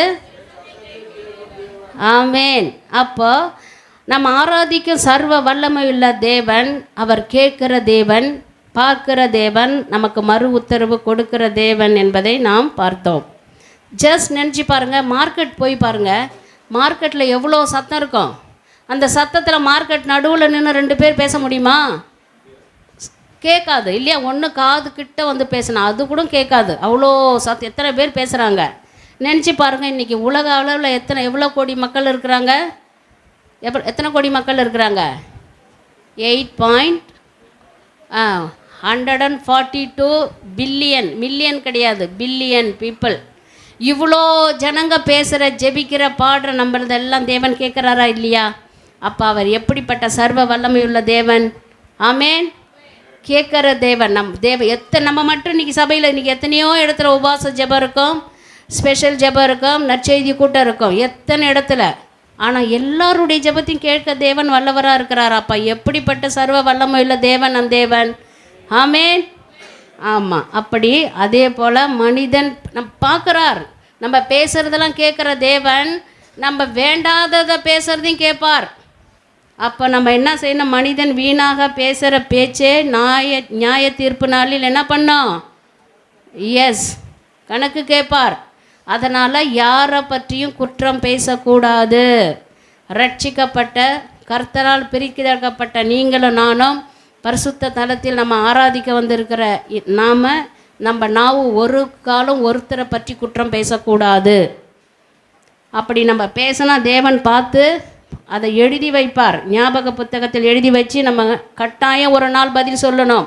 அதனால் நாவடக்கம் இருக்க வேண்டும். முக்கியமாக பெண்களுக்கு. நம்ம ஒருத்தர் ஒன்றா புள்ளி வச்சா கோலம் போடுற ஆள் நம்மெல்லாம். ஒருத்தர் ஒருத்தரை பற்றி எதனா பேசினா உடனே ஆமாம் அவள் அப்படித்தான் இப்படித்தான் அதை பண்ணா இதை அப்படி பேசக்கூடாது. அவகிட்டேருந்து ஒரு நல்ல குணம் நீ பாருன்னு நம்ம சொல்லணும். நம்மக்கிட்ட யார் குற்றம் பேசுகிறாங்களோ அடுத்தவங்கள பற்றி, அவங்கக்கிட்ட நம்ம நல்லது, அவங்க மனம் திரும்புவதற்கு ஏற்ற ஆலோசனை நம்ம தரணும். ஆமேன். கூட சேர்ந்து பேசக்கூடாது. அந்த நபரை போட்டு இல்லை உலுக்கி எடுத்துடக்கூடாது பேச்சால். அது தவறு, செய்யக்கூடாது. நம் சத்தத்தை கேட்டுக்கொண்டு இருக்கிற தேவன். நீ நல்லதை பேசினாலும் கேட்பார், கெட்டதை பேசினாலும் கேட்பார். ஆனால் கெட்டதை பேசினா அதுக்குரிய தண்டனை கட்டாயம் உண்டு என்பதை மறந்துவிடக்கூடாது. ஆமேன். ஆமாம். நம்ம எங்கே போனாலும் அவர் நம்ம பார்த்து கொண்டே இருப்பார். நம்ம என்ன செஞ்சாலும் அவர் கவனித்து கொண்டே இருப்பார். ஏன்னா நீங்களும் நானும் அவருடைய பிள்ளைகள் இல்லையா? ஆமேன். அப்போ நம்ம பேசும் ஒவ்வொரு வார்த்தையும் கர்த்தர் கவனித்து கொண்டு இருக்கிறார். அவருக்கு முன் ஞாபக புஸ்தகத்தில் எழுதி கொண்டிருக்கிறார் என்பதை நீங்களும் நானும் மறந்துவிடக்கூடாது. அந்த பயம் இருக்க வேண்டும். நம்ம ஆண்டவருடைய பிள்ளைகள் இருக்கிறபடினால் நம்ம அந்தரங்க வாழ்க்கையெல்லாம் கர்த்தர் கவனித்து கொண்டு இருக்கிறார் என்பதை, யாரும் இல்லை நான் இதை செய்வேன், யார் இருக்கிறாங்க, ஒருத்தர் நம்மளை பார்த்துனே இருக்கிறாருன்ற பயம் இருக்கணும். ஞானமாக விவேகமாக எந்த நேரத்துலையும் எப்பயுமே பரிசுத்தமாக இருக்க கற்றுக்கணும். ஆமேன். எஸ், அந்த பரிசுத்தம் ஒரு நாள் 2 நாள் என்றைக்கும் நம்மளை வழி நடத்தும். நம்ம உங்களுடைய பிள்ளைங்களுக்கு சொல்வீங்கல்ல, இந்த இடத்துக்கு போகாத, இதை செய்யாத, இதை பண்ணாத, இந்த நேரம் ஃபோனை பார்த்துன்னு இருக்காத, படி, பைபிளை படி சொல்லுவேன் இல்லையா? அப்போ உங்கள் பெற்ற பிள்ளைகளுக்கு நீங்கள் சொல்லும் போது நம்ம எல்லாம் அவருடைய பிள்ளைங்க இல்லையா? கட்டாயம் அவர் நம்மளை கரெக்ட் பண்ண உரிமை இருக்கிறது தானே. அப்போ அவர் பார்க்குறாரு, நம்ம கவனிச்சுன்னு இருக்கிறாருன்றத அந்த பய உணர்வோடு நம்ம இந்த உலகத்தில் வாழணும். கட்டாயம் பதில் சொல்லணும் ஒரு நாள் என்பதை மறந்து விடக்கூடாது. ஆமேன். எப்போய் பேசாத, திருடாத, கெட்ட பேச்சு பேசாதன்னான்னு சொல்கிறது வழக்கம் நம்ம பிள்ளைங்களுக்கு. அதுதான் ஜீசஸ் நமக்கு சொல்கிறார். 10 கட்டளையை கடைபிடிக்கணும். அதில் என்னென்ன செய்யக்கூடாதுன்னு சொன்னாரோ அதெல்லாம் நம்ம செய்யக்கூடாது. ஆமேன். எஸ், இப்படி நம்மளை சரிப்படுத்தி கொண்டே வருவார். நம்மளை உற்று கவனித்து கொண்டே வருவார். எங்கு போனாலும் அங்கே இருந்து கொண்டே இருப்பார் நம் தேவன். எங்கும் வியாபித்து இருக்கும் தேவன் அல்லவா?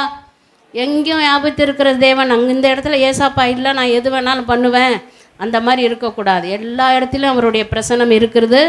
அதனால் கவனமாக, பயத்தோடு, பக்தியோடு நம்ம இருக்கணும், பரிசுத்தமாக இருக்கணும். ஆமேன். நம் அதாவது தேவன் மன்னிக்கிறவர் தான், இல்லைன்னு சொல்லலாம். ஆனால் ஒரு லிமிட் இருக்குது. எதுக்குமே ஓவராக போகக்கூடாது. ஒரு பாவம், சின்ன பாவம் நம்ம செஞ்சுட்டா அறிக்கையிடணும், திரும்ப அதை செய்யக்கூடாதுன்னு தான் சொல்கிறார். ஒரு சகோதரி என்கிட்ட கேட்குறாங்க, சிஸ்டர், இந்த வாரம் செஞ்ச பாவத்துக்கு சனிக்கிழமை போய் பாவ அறிக்கை இட்டுட்டேன், அடுத்த வாரம் செய்கிற பாவத்துக்கு திரும்ப அதுக்கு அடுத்த வாரம் பயிர் ரொட்டீனாக பண்ணலாமா? பாவ அறிக்கை எடுக்கணும் சர்ச்சில் வந்தால், அதுக்குன்னு திரும்ப திரும்ப அந்த பாவம் செய்யணுமா? அந்த விபச்சாரத்தில் பிடிப்பட்ட பெண்ணை ஏசப்பா என்ன சொல்கிறாரு? இனி பாவம் செய்யாத, உங்களை என்னையும் பார்த்தா தான் செய்கிறார். பாவத்தை மன்னிக்கக்கூடிய தேவன், ஆனால் திரும்ப அதை செய்யாதன்னு சொல்கிறார். ஒரு சகோதரி திரும்ப திரும்ப பாவம் செஞ்சுட்டு திரும்ப திரும்ப சர்ச்சுக்கு போய் நம்ம பாவ அறிக்கை விட்டுட்டா மன்னிச்சிருவார். இல்லை, ஒரு பாவம் செஞ்சினா நீ அறிக்கை இடணும். அறிக்கையிட்ட தேவன் மன்னிக்கக்கூடிய தேவன், மறக்கக்கூடிய தேவன், நேசிக்கக்கூடிய தேவன். ஆனால் திரும்ப அதை நீ செய்யக்கூடாது. ஆமேன். அப்படித்தான் நாம் இருக்க வேண்டும். அப்படி இருந்தால் தான் கர்த்தர் நம்மளுடைய ஜெபத்துக்கு பதில் கொடுப்பார், நம்மளை ஆதரிப்பார், நம்மோடு அன்பாக இருப்பார். எப்போ? செய்யாத ஒரு காரியத்தை செய்யாதன்னா செய்யக்கூடாது, திரும்ப நம்மெல்லாம் மனிதர்கள், யாரும் ஆண்டவருடைய பிரசனத்தை மீறாதவர்கள் அல்ல. நான் பர்ஃபெக்ட், நான் பாவமே செய்யலைன்றவங்க யாருமே கிடையாது. பாவம் நம்ம செய்வோம், ஆனால் திரும்ப திரும்ப அந்த பாவத்தில் விழக்கூடாது. இது பாவம் செஞ்சு நம்ம அறிக்கையிட்டோமா, finish, again should not do. Okay.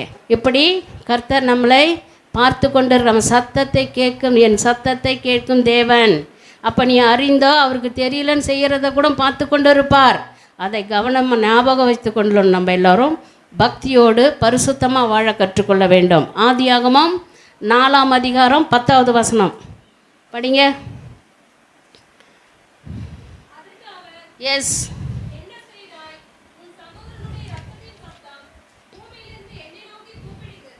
S, சத்தம், என் சத்தத்தை கேட்கும் தேவன்.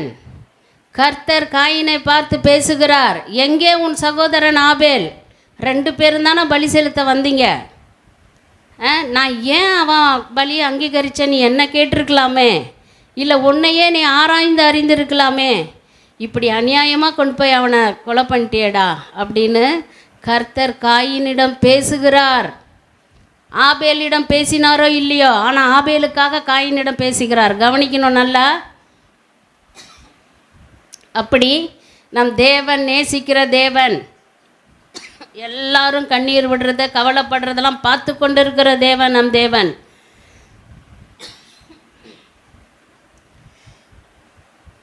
படிங்க, எபிரேயர் 12வது அதிகாரம் 24வது வசனம். இதிலே வர்ற வசனம் அது.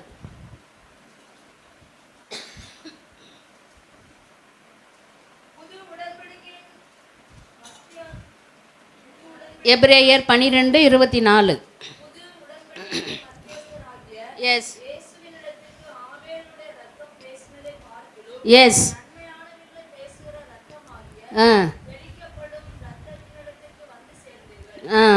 பாருங்க, ஆபேலுடைய ரத்தம் பேசுது. நம்ம நினைக்கிறோம், நான் பின்னாடி வரேன் அதில். அப்போ கர்த்தர் சத்தத்தை கேட்கக்கூடிய தேவன். யாருக்கிட்ட நம்ம பண்ணுற அநியாயம் அக்குறமெல்லாம் இதை பார்க்கல யாருன்னு செஞ்சுனா கர்த்தர் பார்த்து கொண்டே இருக்கிறார், விடவே மாட்டார். அநியாயமாக போன அந்த காயினுடைய ஆபேலுடைய இரத்தத்துக்காக அவனுடைய குமரல் கர்த்தரிடம் பேசுகிறது, அவன் ரத்தம் ஆண்டவரிடம் பேசுகிறது. கேட்குறார், காயின்கிட்ட பேசுகிறார் கர்த்தர், இப்படித்தான் உங்களுக்காக எனக்காகவும் யுத்தம் பண்ணுவார். எப்போ நீ நல்லா ஆண்டவர் விருப்பப்படி நீ வாழ்ந்திருந்தா கர்த்தர் நமக்காக யுத்தம் பண்ண ரெடியாக இருக்கிறார். அப்போது ஆதியாகமம் 4ஆம் அதிகாரம் 10வது வசனத்தில் ஆண்டவர் சொல்கிறார், காயின், நீ செய்த அந்த காரியத்தால் உன் சகோதரனின் ரத்தம் என்னை நோக்கி கூப்பிடுகிறது, உன் சகோதரின் ஆபேலின் கதறல் பூமியிலிருந்து என்னை நோக்கி வருகிறது என்று காயினிடம் பேசுகிறார். அப்போது ஆபேலின் ரத்தம் ஆண்டவரை நோக்கி, ஐயா எனக்காக பழி வாங்குங்கள், என்னை இப்படி செஞ்சிட்டானேன்னு பேசுகிறார். அதுதான். அப்போ ஆபேல் யார்? இந்த இடத்துல ஆபேல் யார்? அழகாய் பலி செலுத்தியவர். ஆபேல் யார்? ஒரு நீதிமான். ஆபேல் யார்? ஆராதனை வீரர். ஆபேல் யார்? தாய் தகப்பனிடத்தில் நன்மையை கற்றுக்கொண்டவர். ஆபேல் யார்? தேவனுக்கு ஏற்ற பலியை செலுத்தியவர். இப்படிப்பட்ட ஆபேலை கர்த்தர் விடுவாரா? பேசுகிறார் காயின்கிட்ட, ஏன் பண்ண, நீ எதுக்காக செஞ்ச? அவருடைய குமரல், அவருடைய கதறல், அவருடைய கண்ணீர் கர்த்தரோடு போய் பேசுகிறது. இப்படி பண்ணிட்டான் ஏசப்பா, எனக்கு நீங்கள் பேசுங்க எனக்காக. கர்த்தர் வாதாடுகிறார், யுத்தம் பண்ணுகிற தேவன். பண்ணுற இடத்துல கட்டாயம் விடவே மாட்டார். பண்ணுற அநியாயம் அக்கிரமெல்லாம் பார்த்துன்னு இருப்பாரா? ஒரு நாளும் கிடையாது. ஒரு விதத்தில் அவர் அடிக்கப்பட்ட ஆட்டுக்குட்டியானவர், இன்னொரு பக்கம் யூதா கோத்திரத்தின் சிங்கமானவர் என்பதை மறந்துவிடக்கூடாது. எஸ், கர்த்தர் நல்லவர் என்பதை ருசித்து பார்த்து நம்ம பேசணும். அதே மாதிரி நீ பண்ணுற அநியாயம் அட்டகாசத்தெல்லாம் கண்ணை மூடுவாரா? ஒரே ஒரு லெவல் இருக்குது எல்லாத்துக்குமே. அப்படி ஆண்டவர் பேசுகிறார், காயின்கிட்ட பேசுகிறார், ஏன் பண்ண நீ அப்படி. அப்போது சிம்பிளாக சொல்லப்போனால் ஆபேல் தேவனோடு நடக்கிற ஒரு மனிதன். அப்போ நீங்களும் நானும் கர்த்தரோடைய பிள்ளையாக இருந்தால், கர்த்தருக்கு ஏற்ற பிள்ளைகளாக இருந்தால், நம்ம சொந்தக்காரங்க, நம்ம உறவினர்கள், நம்ம குடும்பத்தார் நமக்கு எதிராக பட்டயத்தை எடுப்பார்கள். ஆனால் கர்த்தர் கைவிட மாட்டார், அதெல்லாம் மீண்டு வர செய்வார். ஒன்றே ஒன்று மட்டும் ஞாபகம் வச்சுக்கோங்க, நம்ம படுற வேதனை, கண்ணீர், துன்பம், துயரம் அவர் பார்க்காம இல்லை, பார்த்து கொண்டு தான் இருக்கிறார். ஆனால் அதுக்குரியதை நமக்காக அவர் போராடுவார். எந்த நேரம் பார்க்கலாம் பின்னாடி. லேவியராகமம் 19வது அதிகாரம் 18வது வசனம் படிங்க.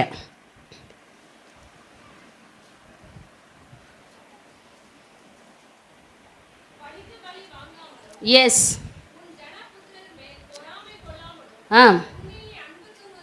எஸ்,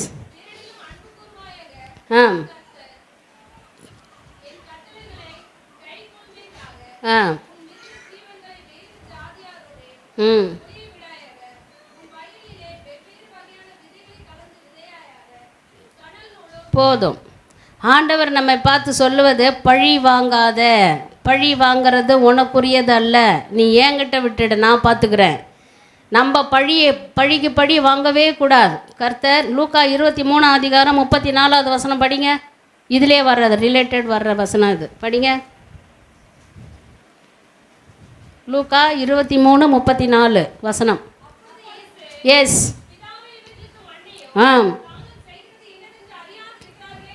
எஸ்,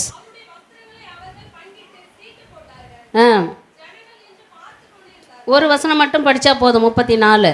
அப்போது ஆண்டவர் சொல்லக்கூடிய காரியம், நீ மனதார மன்னி, இயேசுவின் இரத்த நன்மையானவர்களை பேசும். இயேசுவின் இரத்த நன்மையான, நீங்களும் நானும் பாவம் செய்யாதவர்கள் அல்ல, அவருடைய பிரசனத்தை மீறாதவர்கள் அல்ல, வாய் மீறி பேசாதவர்கள் அல்ல.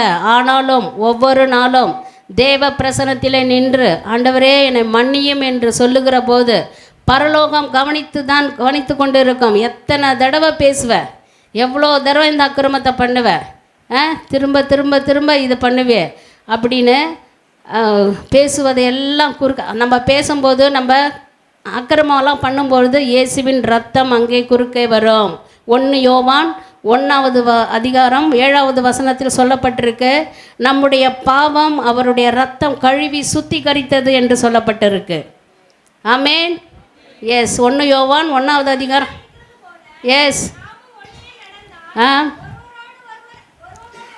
எஸ், ஆ எஸ் ஆ எஸ், சகல பாவங்களையும் சுத்திகரிக்கிறது. என்னுடைய பாவத்திற்கு தண்டனை என்று பரலோகம் தீர்மானிக்கும் போது பாவத்திற்கு தண்டனை இல்லை, கிருபையின் மன்னிப்பு என்று இயேசுவின் ரத்தம் பேசுகிறது. ஆமேன். என் சத்தத்தை கேட்கும் தேவன், இதையெல்லாம் தேவன் நம்மை பார்த்து பேசுகிறார். நீ மற்றவர்களை பழி வாங்காதே. பழி வாங்குவது உன்னுடையது கிடையாது. சில பேர் இன்றைக்கி எவ்வளோ மர்டர் நடக்குது இல்லையா? பிடிக்கலன்னா உடனே கொலை பண்ணுறது. ஈவன் சம்டைம் ஆண்டவர் அறிஞ்சவங்க கூட இந்த மாதிரி இடத்துல இருப்பாங்க. அதெல்லாம் செய்யக்கூடாது. ஒருத்தர் உன்னை மனநோக பேசிட்டாங்களா, நீ எதுவுமே சொல்லி, கர்த்தருடைய பிள்ளையாக இருந்தால் நீ எதுவும் சொல்லக்கூடாது, பேசக்கூடாது. ஏசப்பா நீங்கள் பார்த்துக்குங்க, நான் பட்ட வேதனை, நான் பட்ட கண்ணீர் நீங்கள் பார்த்தீங்க ஏசப்பா, நான் உங்ககிட்ட ஒப்படைச்சிட்றேன். சகோதரிக்கு தண்டனை கொடுன்னு கூட நம்ம சொல்லக்கூடாது. தண்டனை கொடுக்கணுமா, என்ன பண்ணணுமோ அவர் பார்த்துக்குவார். அவங்கள ஆசீர்வதிங்க. தேவன் உயிர் போகிற நிலையில் கூட என்ன சொன்னார்? ஆண்டவரே மன்னியும், இவர்கள் அறியாமல் செய்கிறார். எடுங்க மத்தேயு 5ஆம் அதிகாரம் 44வது வசனம். துன்பப்படுபவர்களாக நம்மளை ஜெபிக்க சொல்லி இருக்கிறார். படிங்க. எஸ் எஸ் ஆமேன். ஆ ஆ ஆ எஸ். அப்போ பாருங்கள், நம்மளை துன்பப்படுத்தினவங்க, நம்ம துயரப்படுத்தினவங்க, நம்ம அங்கே இருக்கிறவங்களே நிறைய பேர், நம்ம நம்பி இருக்கிறவங்க நம்மளை முதல்ல குத்தி இருப்பாங்க. நம்ம கூட பிறந்தவங்க நமக்கு துரோகம் நினச்சிருப்பாங்க இல்லையா? நீங்கள் பெற்ற பிள்ளைகள் உங்களுக்கு விரோதமாக எடுத்திருப்பாங்க ஆயுதம். இதெல்லாம் எவ்வளோ கர்த்தர் பார்க்காம இருக்கிறாரா? நீங்கள் நம்ம விட்ட கண்ணீர்லாம் கர்த்தர் பார்க்கலையா? நம்ம நல்லதே செஞ்சுருப்போம், ஆனால் அதை கெட்டதாக எடுத்து நமக்கு விரோதமாக பண்ணியிருப்பாங்க. எத்தனையோ பேர்கிட்ட நம்ம இப்படி அனுபவிச்சிருப்போம். அதெல்லாம் தேவன் பார்த்து கொண்டு தான் இருந்தார். அப்படிலாம் பார்த்து கொண்டிருந்த தேவன் உங்களையும் என்னையும் பார்த்து கேட்பார், மகளே நீ பட்ட வேதனை நான் அறிந்தேன், நீ விட்ட கண்ணீரை நான் பார்த்தேன், உன்னுடைய குமரல் என் கூட பேசுது, இப்படிலாம் உனக்கு வேதனை கொடுத்தாங்களே, அவங்களுக்கு நீ என்ன செய்ய போகிறேன்னு கேட்பார். நம்ம என்ன சொல்லணும் அதுக்கு? அவங்க அருவாவை எடுத்தாங்க, ஏசப்பா நான் கொடுவா எடுக்க போகிறேன்னு சொல்லலாமா? இல்லை, என் தேவனே நான் உங்களுடைய பிள்ளை ஏசப்பா, நான் மனசார மன்னிக்கிறேன். என் தேவன் என்னை மன்னிக்க சொன்னீங்க ஏசப்பா, நான் மன்னிக்கிறேன் மட்டும் நம்ம சொல்லி பார்க்கலாம். தேவன் நம்மளை கொண்டு போய் சேர்க்குற இடத்துல சேர்த்துட்டு உங்களுக்காகவும் எனக்காகவும் யுத்தம் பண்ணுவார். ஆமேன். எஸ், அந்த யுத்தத்துக்காக நம்ம அவர் பார்த்து கொள்வார். நமக்கு எப்படி நம்ம எந்த இடத்துல தலை குனிஞ்சமோ அந்த இடத்துல நம்ம நிமிர செய்கிற தேவன். ஆமேன். நல்ல பாட்டு இல்லை?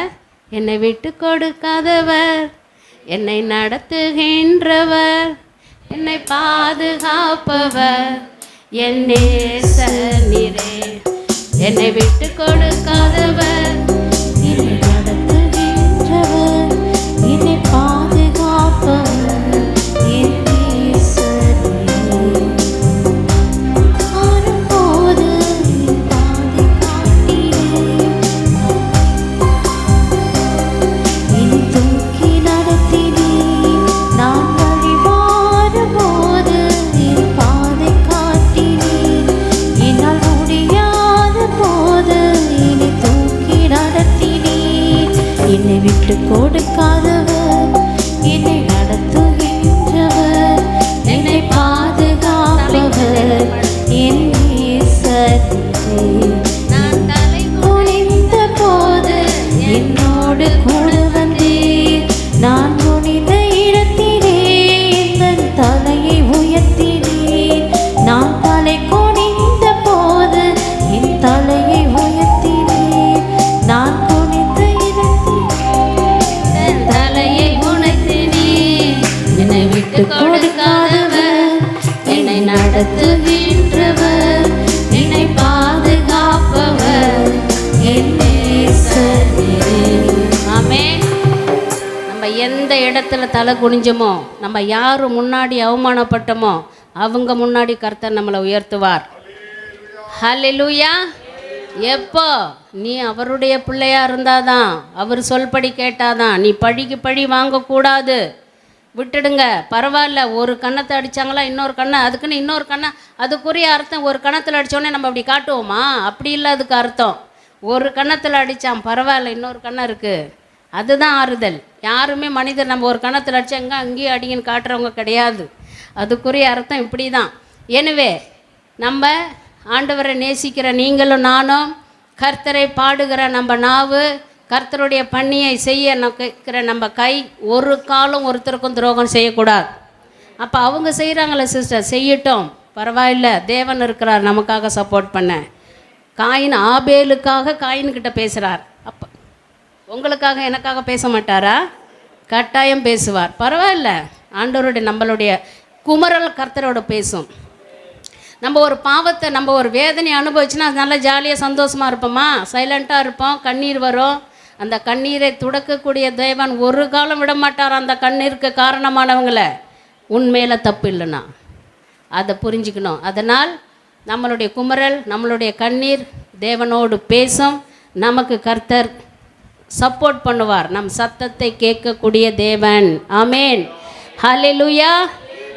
எஸ், கர்த்தர் நல்லவர். அப்படியாக நமக்கு தேவன் இருக்கிறார். யார் இருக்கிறவங்க, கூட இருக்கிறவங்கலாம் விட்டு போயிடுவாங்க. கடைசி வரைக்கும் அவன் கூட இருக்கிறவனு பெரிய வாக்கு கொடுப்பாங்க, விட்டு போயிடுவாங்க. என்றைக்கும் விட்டு கொடுக்காத தேவன், நம் கூடயே இருக்கிற தேவன், நம்மளை பாதுகாக்கிற தேவன் இயேசு ஒருவரே. ஆமேன். அவருடைய பிரசன்னத்தில் என்றைக்கும் நம்ம இருக்கணும். பாவம், ஒரு கஷ்டம் வந்த உடனே, ஒரு வேதனை வந்த உடனே அவரை விட்டு விலகக்கூடாது. நம்மளை விட்டு அவர் விலக மாட்டார் ஒரு நாளும். ஆனால் நம்ம அவரை விட்டு விலகாத இருக்கணும். பிரச்சனையை பார்த்து ஓடிடக்கூடாது. அவர்கிட்ட சொல்லுங்கள், எல்லாத்துக்கும் அவருக்கு முற்றுப்புள்ளி வைப்பார். எல்லா இடத்துக்கும் நம்ம கையை கொடுத்து உயர்த்தி மேலே கொண்டு வருவார். ஆமேன். யுத்தம் பண்ணக்கூடிய தேவன் அவர். நான் முன்னாடி சொன்ன மாதிரி பட்சிக்கிற அக்கினி தேவன். உனக்காக எனக்காக பழி வாங்காமல் விடவே மாட்டார். யாராலும் நம்ம துன்பப்பட்டோம், யாராலும் நம்ம துயரப்பட்டோம், நம்ம கண்ணீர், நம்ம குமரல், நம்ம வேதனை ஆண்டவரோட பேசும். என் சத்தத்தை கேட்கும் தேவன். ஆமேன். அப்பா, ஆமாம், ஒரு பக்கம் நான் அடிக்கிற ஆட்டுக்குட்டியானவர், இன்னொரு பக்கம் யூதா கோத்திரத்தின் சிங்கமானவர் என்பதை மறந்துவிடக்கூடாது. தேவன் அப்படிப்பட்ட தேவன் நம் தேவன். அவரை எந்த நேரத்திலும் விட்டு விலகக்கூடாது. நான் இன்றைக்கி சர்ச்சுக்கு போக மாட்டேன், எனக்கு நிறைய வேலை இருக்குது. பாஸ்டர் காலைல சொன்ன மாதிரி முதல்ல அவருடைய ராஜ்யத்தையும் நீதியும் தேடுங்கள், மற்றதெல்லாம் கூட கொடுக்கப்படும். பரவாயில்ல, ஒரு நாள் விசேஷத்தை ஜெப கூட்டம் இருக்கிறப்ப போய் ஆசீர்வாதத்தை பெற்றுக்கணும்.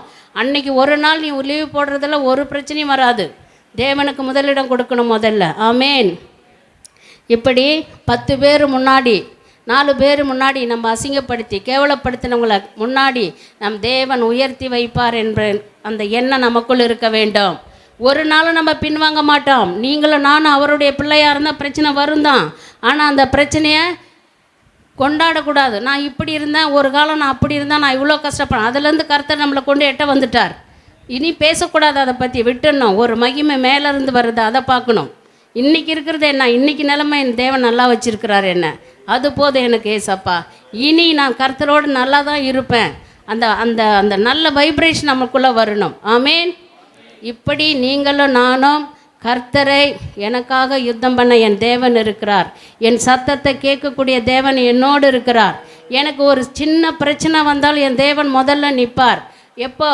நீ சபைக்கு தவறாமல் வரணும், அவர் சொன்ன வாக்குத்தத்தங்களையும் வார்த்தைகளையும் கடைபிடித்து நடக்கணும், 10 கட்டளையை கடைபிடிக்கணும், பாவம் செய்யாமல் இருக்கணும், மனம் திரும்பி இருக்கணும், பாவ அறிக்கையிட்டு இருக்கணும். இதெல்லாம் செஞ்சுருந்தால் உனக்கு எதிராக ஒரு ஆயுதம் வராது. ஆமேன். கர்த்தர் நல்லவர். இப்படி நம்மளை பாதுகாக்கக்கூடிய தேவன் நம் தேவன். ஒரு நாள் அவரை நம்பினார், ஒரு நாள் அவர் கைவிட மாட்டார், வெட்கப்பட செய்ய மாட்டார். நமக்கு எதிராக வர ஆயுதம் எதுவுமே வாக்காமல் போகும்.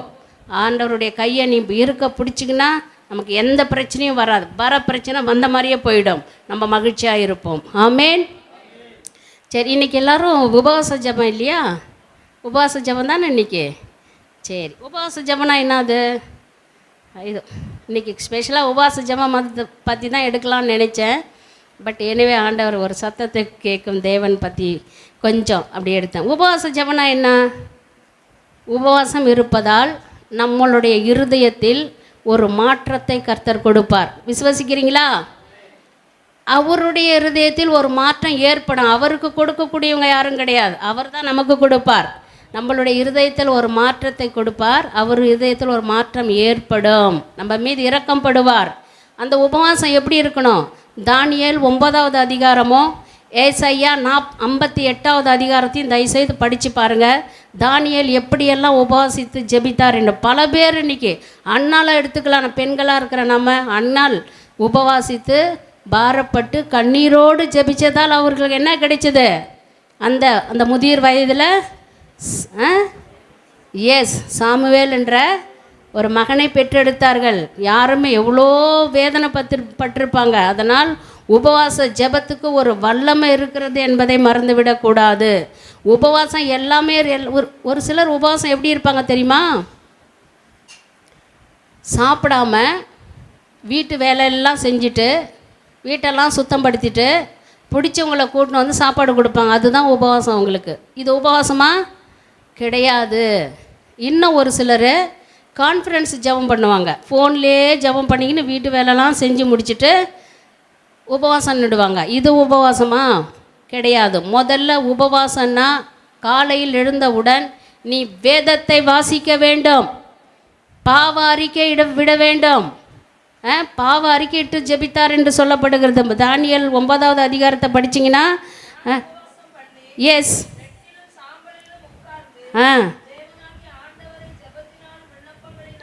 எஸ்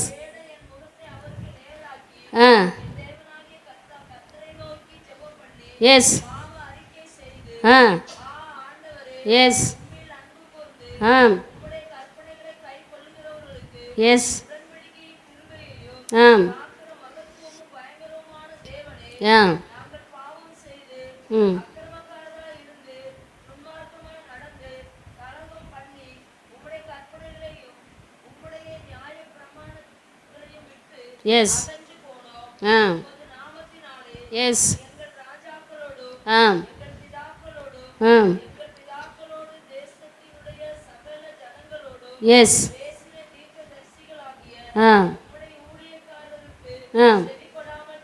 எஸ் எஸ்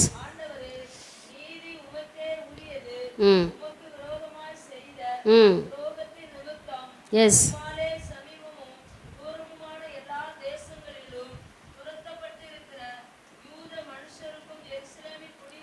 எஸ்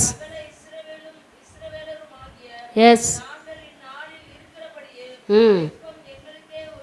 போதும் பாருங்க. அதாவது ஒரு மனிதன் தன் ஆத்துமாவை தாழ்த்தி, நான் ஒன்றும் இல்லாதவன், எனக்கு எந்த தகுதியும் இல்லை, உம்முடைய உதவி தேவை இருக்கிறது ஆண்டவரே என்று தன்னையே தாழ்த்துகிற ஒரு அனுபவத்தின் வெளிப்பாடு தான் உபவாசம். ஆமேன். பாருங்க, சில பேர் என்ன பண்ணுவாங்க, கசப்பு, மன்னியாமை, அடுத்தவங்களை மன்னிக்க மாட்டாங்க, வெறுப்படைவாங்க, கோவப்படுவாங்க. இன்னும் சொல்லப்போனால் உபவாசம் அன்னைக்கு புரணி பேசுவாங்க, இன்னொருத்தர்கிட்ட ஃபோன் பண்ணி, இல்லை வீட்டுக்கு வந்தால் கூட பேசுவாங்க. இப்படி இருந்து உபவாசம் பண்ணால் கர்த்தர் கேட்பாரா? கட்டாயம் அந்த ஜெபம் கேட்கப்படாது. அதே போல் தானியேல் இப்போ அம்மா வாசித்தாங்க பாருங்கள். அதாவது பாவ அறிக்கையிட்டு ஜெபித்தார். பாவ அறிக்கை நம்மளும் நம்ம முன்னோர்கள் விட்டு போன பாவம், சாபக்கட்டுகள் இதெல்லாம் இயேசுவின் நாமத்தினால் கட்டவிழ்க்கப்பட வேண்டும் என்று ஜெபிக்க வேண்டும். உபவாச ஜெபத்துக்கு அவ்வளோ வல்லமை இருக்குது. சாதாரணமாக நினைக்கக்கூடாது. உபவாச ஜெபம், உபவாசம் என்பது அப்படின்னா என்ன? தேவனோடு வாசம் பண்ணுவது, தேவனோடு ஜெபத்தில் தரித்திருக்க வேண்டும். முக்கால்வாசி டைம் ஃபுல்லாக, அதாவது உபவாசம் இருக்கும்போது ஜெபத்தில் இருக்கணும், வேதத்தை படிக்கணும், வேதத்தை தியானிக்கணும். எஸ், அப்படி நீ செஞ்சாதான் கர்த்தர் உன்னோடு பேசுவார், அந்த ஜெபம் கேட்கப்படும். உபவாச ஜெபத்துக்கு எவ்வளோ வல்லமை தெரியுமா? உபவாசித்து ஜெபித்து காரியத்தை பெற்றுக்கொண்டவர்கள் எத்தனையோ பேர் வேதத்தில். அப்போது உபவாசம் அப்படின்னா தேவனோடு வாசம் பண்ணுவது என்று அர்த்தம். அப்படி என்றால் இணையாக, அதிகமாக. அதாவது ஆதியாகமம், யாத்திரையாகமம், லேவியராகமம், எண்ணாகமம், இது 4 ஆகமம் இல்லையா? அப்போ ஆகமம் என்றால் புஸ்தகம். 5வது உபாகமம். இந்த 4வது ஆகமத்துக்கு எக்ஸ்ட்ரா அதிகமாக உள்ளது இந்த உபாகமம். அதாவது உபவாசம் என்பது தேவனோடு நாம் வாசம் பண்ணுகிறோம். இதை அதிகப்படுத்தி கொள்வது தான் உபவாசம். ஆமேன். எஸ். அப்போ உபவாசம் ஒரு குறிப்பிட்ட காரியத்துக்காக. எதுக்கு நம்ம உபவாசம் இருக்கலாம்? ஒரு குறிப்பிட்ட காரியத்துக்கு இருக்கலாம், நம்மளை பரிசுத்தப்படுத்துறதுக்காக இருக்கலாம், சில விண்ணப்பங்களை பெற்றுக்கொள்வதற்காக இருக்கலாம், வேறு எதுக்கு இருக்கலாம்? தனி ஜெபத்தோடு தேவனோடு உபவாசம் அது நெருங்கி இருக்கிறது. தேவனோடு நெருங்கி இருக்கிறதுக்கு நம்ம உபவாசம் பண்ணணும். எப்போ பாரு இது வேணும் இது வேணும் அது வேணும் கேட்கக்கூடாது. கொடுத்ததுக்கு நன்றி சொல்லணும். இருக்கிறது போதும் கொடுத்து, நம்ம நேற்று போதும்னு பார்த்தோமே, அதுபோல் ஆண்டவர் நல்ல உடல் உள்ள சுகத்தை கொடுத்துக்கிறார், அருமையான பரிசுத்த தலத்தை கொடுத்துருக்கிறார். இதிலிருந்து என் தேவனை இன்னும் நான் பரலோகம் போகிறதுக்கு நீ வரும் வருகையில் நான் எடுத்துக்கொள்ளப்படணும் ஏசப்பா. அதுக்கு நான் என்ன தகுதிப்படுத்தணும், எனக்கு தெளிவுபடுத்துங்க. கர்த்தர் பேசுவார் வசனத்தின் மூலம். எஸ், அப்படிப்பட்ட அற்புத அதிசயத்தை பெற்றுக்கொள்ளணும் நம்ம எல்லாரும். அவர் நாமத்தினால் போய் ஒரு ஹாஸ்பிட்டலில் போயிட்டு ஒரு நோவாளியை எழுந்து நிற்க நடக்க செய்யணும். நம்ம பெட்ரிடனாக இருக்கிற ஒரு நபரை உபாசித்து ஜெபித்துட்டு போய் பண்ணால் கட்டாயம் இது நடக்கும். அப்படிப்பட்ட வல்லமையை கர்த்தர் நமக்கு தருவார். சும்மா வந்தோம் 10 பேரோட 11 பாஸ்டர் பாட்டு பாடுவார், ஜெபம் பண்ணுவார், நான் கேட்டுட்டு போயிடுவேன். இல்லை, நீங்களும் உங்களை எல்லாருக்கும் கர்த்தர் கொடுத்துருக்கிறார் அந்த வல்லமை. அப்படிப்பட்ட ஒரு வல்லமையான செயலை செய்யணும். சில பேர் தீர்க்க தரிசனம் வரம் கொடுப்பார், சில பேருக்கு குணப்படுத்த வரம் கொடுப்பார். சில அந்த அந்த வரத்தெல்லாம் பெற்று அதன்படி நடக்கணும். நம்ம அதுக்கு வாஞ்சியாக இருக்கணும்.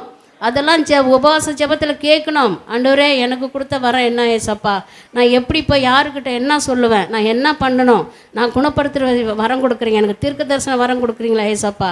பாஷையில் சில பேர் நல்லா சொல்லுவாங்க, போய் சத்தியத்தை ஊழியம் பண்ணுவாங்க. நல்லா ஊழியம் 2 பேராக போகலாம். உங்கள் சபையிலே வந்து 2 பேராக கூட்டின்னு போயிட்டு சபை ஃபுல்லாக நம்ம நிரப்பணும் ஜனங்களை வச்சு. அந்த அளவுக்கு கர்த்தருக்கு நீ உண்மையாக உபவாசித்து ஜெபிச்சுனா இதெல்லாம் தானாக செய்வீங்க. அந்த உபவாச ஜெபத்துக்கு அப்படி ஒரு வல்லமை இருக்குது, மறந்து விடக்கூடாது. அதனால் மோசே எத்தனை நாளும் 40 நாள் குடியாமலும் புசியாமலும் உபவாசித்தார் இருக்குதா? அப்படி அவர் குடியாமலும் புசியாமலும் உபவாசம் இருந்து தான் நமக்கு 10 கட்டளையை வாங்கி கொடுத்தார். ஆமாம், மத்தேயு 4ஆம் அதிகாரத்தில் ஜீசஸ் கூட 40 நாள் உபவாசித்தார். யாத்திரையாகமம் 34 28வது வசனம் படிங்க. யாத்திரையாகமம் 30. எஸ் எஸ் எஸ்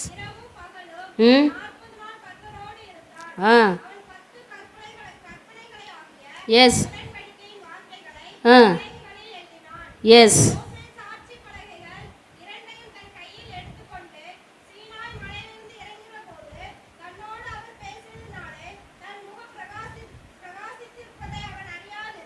ஆமேன். அப்போ உபவாசித்து ஜெபிக்கும் பொழுது கர்த்தர் நமக்கு காரியங்களை வாய்க்க செய்வார். மத்தேயு 4ஆம் அதிகாரம் படிங்க. ஜீசஸ் எப்படி உபவாசம் இருந்தால் பார்க்கலாம். மத்தேயு 4ஆவது அதிகாரம். எஸ்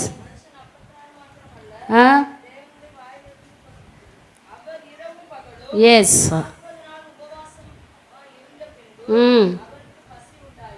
எஸ் பசி உண்டாயிற்று இல்லை? எப்போ நம்மளால் 40 நாள் இருக்க முடியுமா? ஓ மை காட், புசியாமலும் குடியாமலும் இருந்தாங்க. ஆனால் குடியாமல் இருக்க முடியல, நம்மளால் இருக்க முடியல. பட் அப்படியும் இருக்கணும் என்று வேதம் சொல்லுகிறது. புசியாமலும் சில பேர் இன்னொரு இதை தான் சொல்லணும்னு நினச்சேன். உபவாசம்னு சொல்லிவிட்டு என்னென்ன செய்வாங்க, 15 பொரியல் 2-3 குழம்பு. இது உபவாசமா? ஜஸ்ட்டு ஆகாரம், ஒரு பசிக்கு ஒரு ஆகாரம், அப்படி தான் இருக்கணும்னு சொல்லியிருக்குது வேதம். அது மட்டும் இல்லை, அப்படி இருந்தால் கூட நீ உண்மையாக உபவாசம் இருக்கும்பொழுது காலையில் ஜெபத்தில் தரித்திருந்திருக்கணும், வேதத்தை படிச்சிருக்கணும். அதை விட்டுட்டு எல்லா வேலையும் செஞ்சுட்டு நான் உபவாசம் சொல்லக்கூடாது. உபவாசம் எப்படிலாம் இருந்தார்கள் என்று 2 கொரிந்தியர் 11ஆவது அதிகாரம் 27வது வசனம் படிங்க. பவுல் எப்படி உபவாசித்தார் பாருங்க. ஆ ஆ ஆ ஆ ஆ எஸ் எப்படி பாருங்கள், அநேக முறை உபவாசத்தை இருந்தாராம். இந்த நாள் அந்த நம்மலாம் சொல்லுவோம் வெள்ளிக்கிழமை இல்லை சனிக்கிழமைன்னு சொல்லுவோம். அநேக முறை. அப்போனா ஒரு நாளில் எத்தனை முறை இருந்திருப்பான்னு கூட தெரியாது. பவுல் அத்தனை முறை உபவாசித்து ஜெபித்து இருக்கிறார். அப்போஸ்தலர் 13ஆவது அதிகாரம் 3வது வசனம் படிங்க.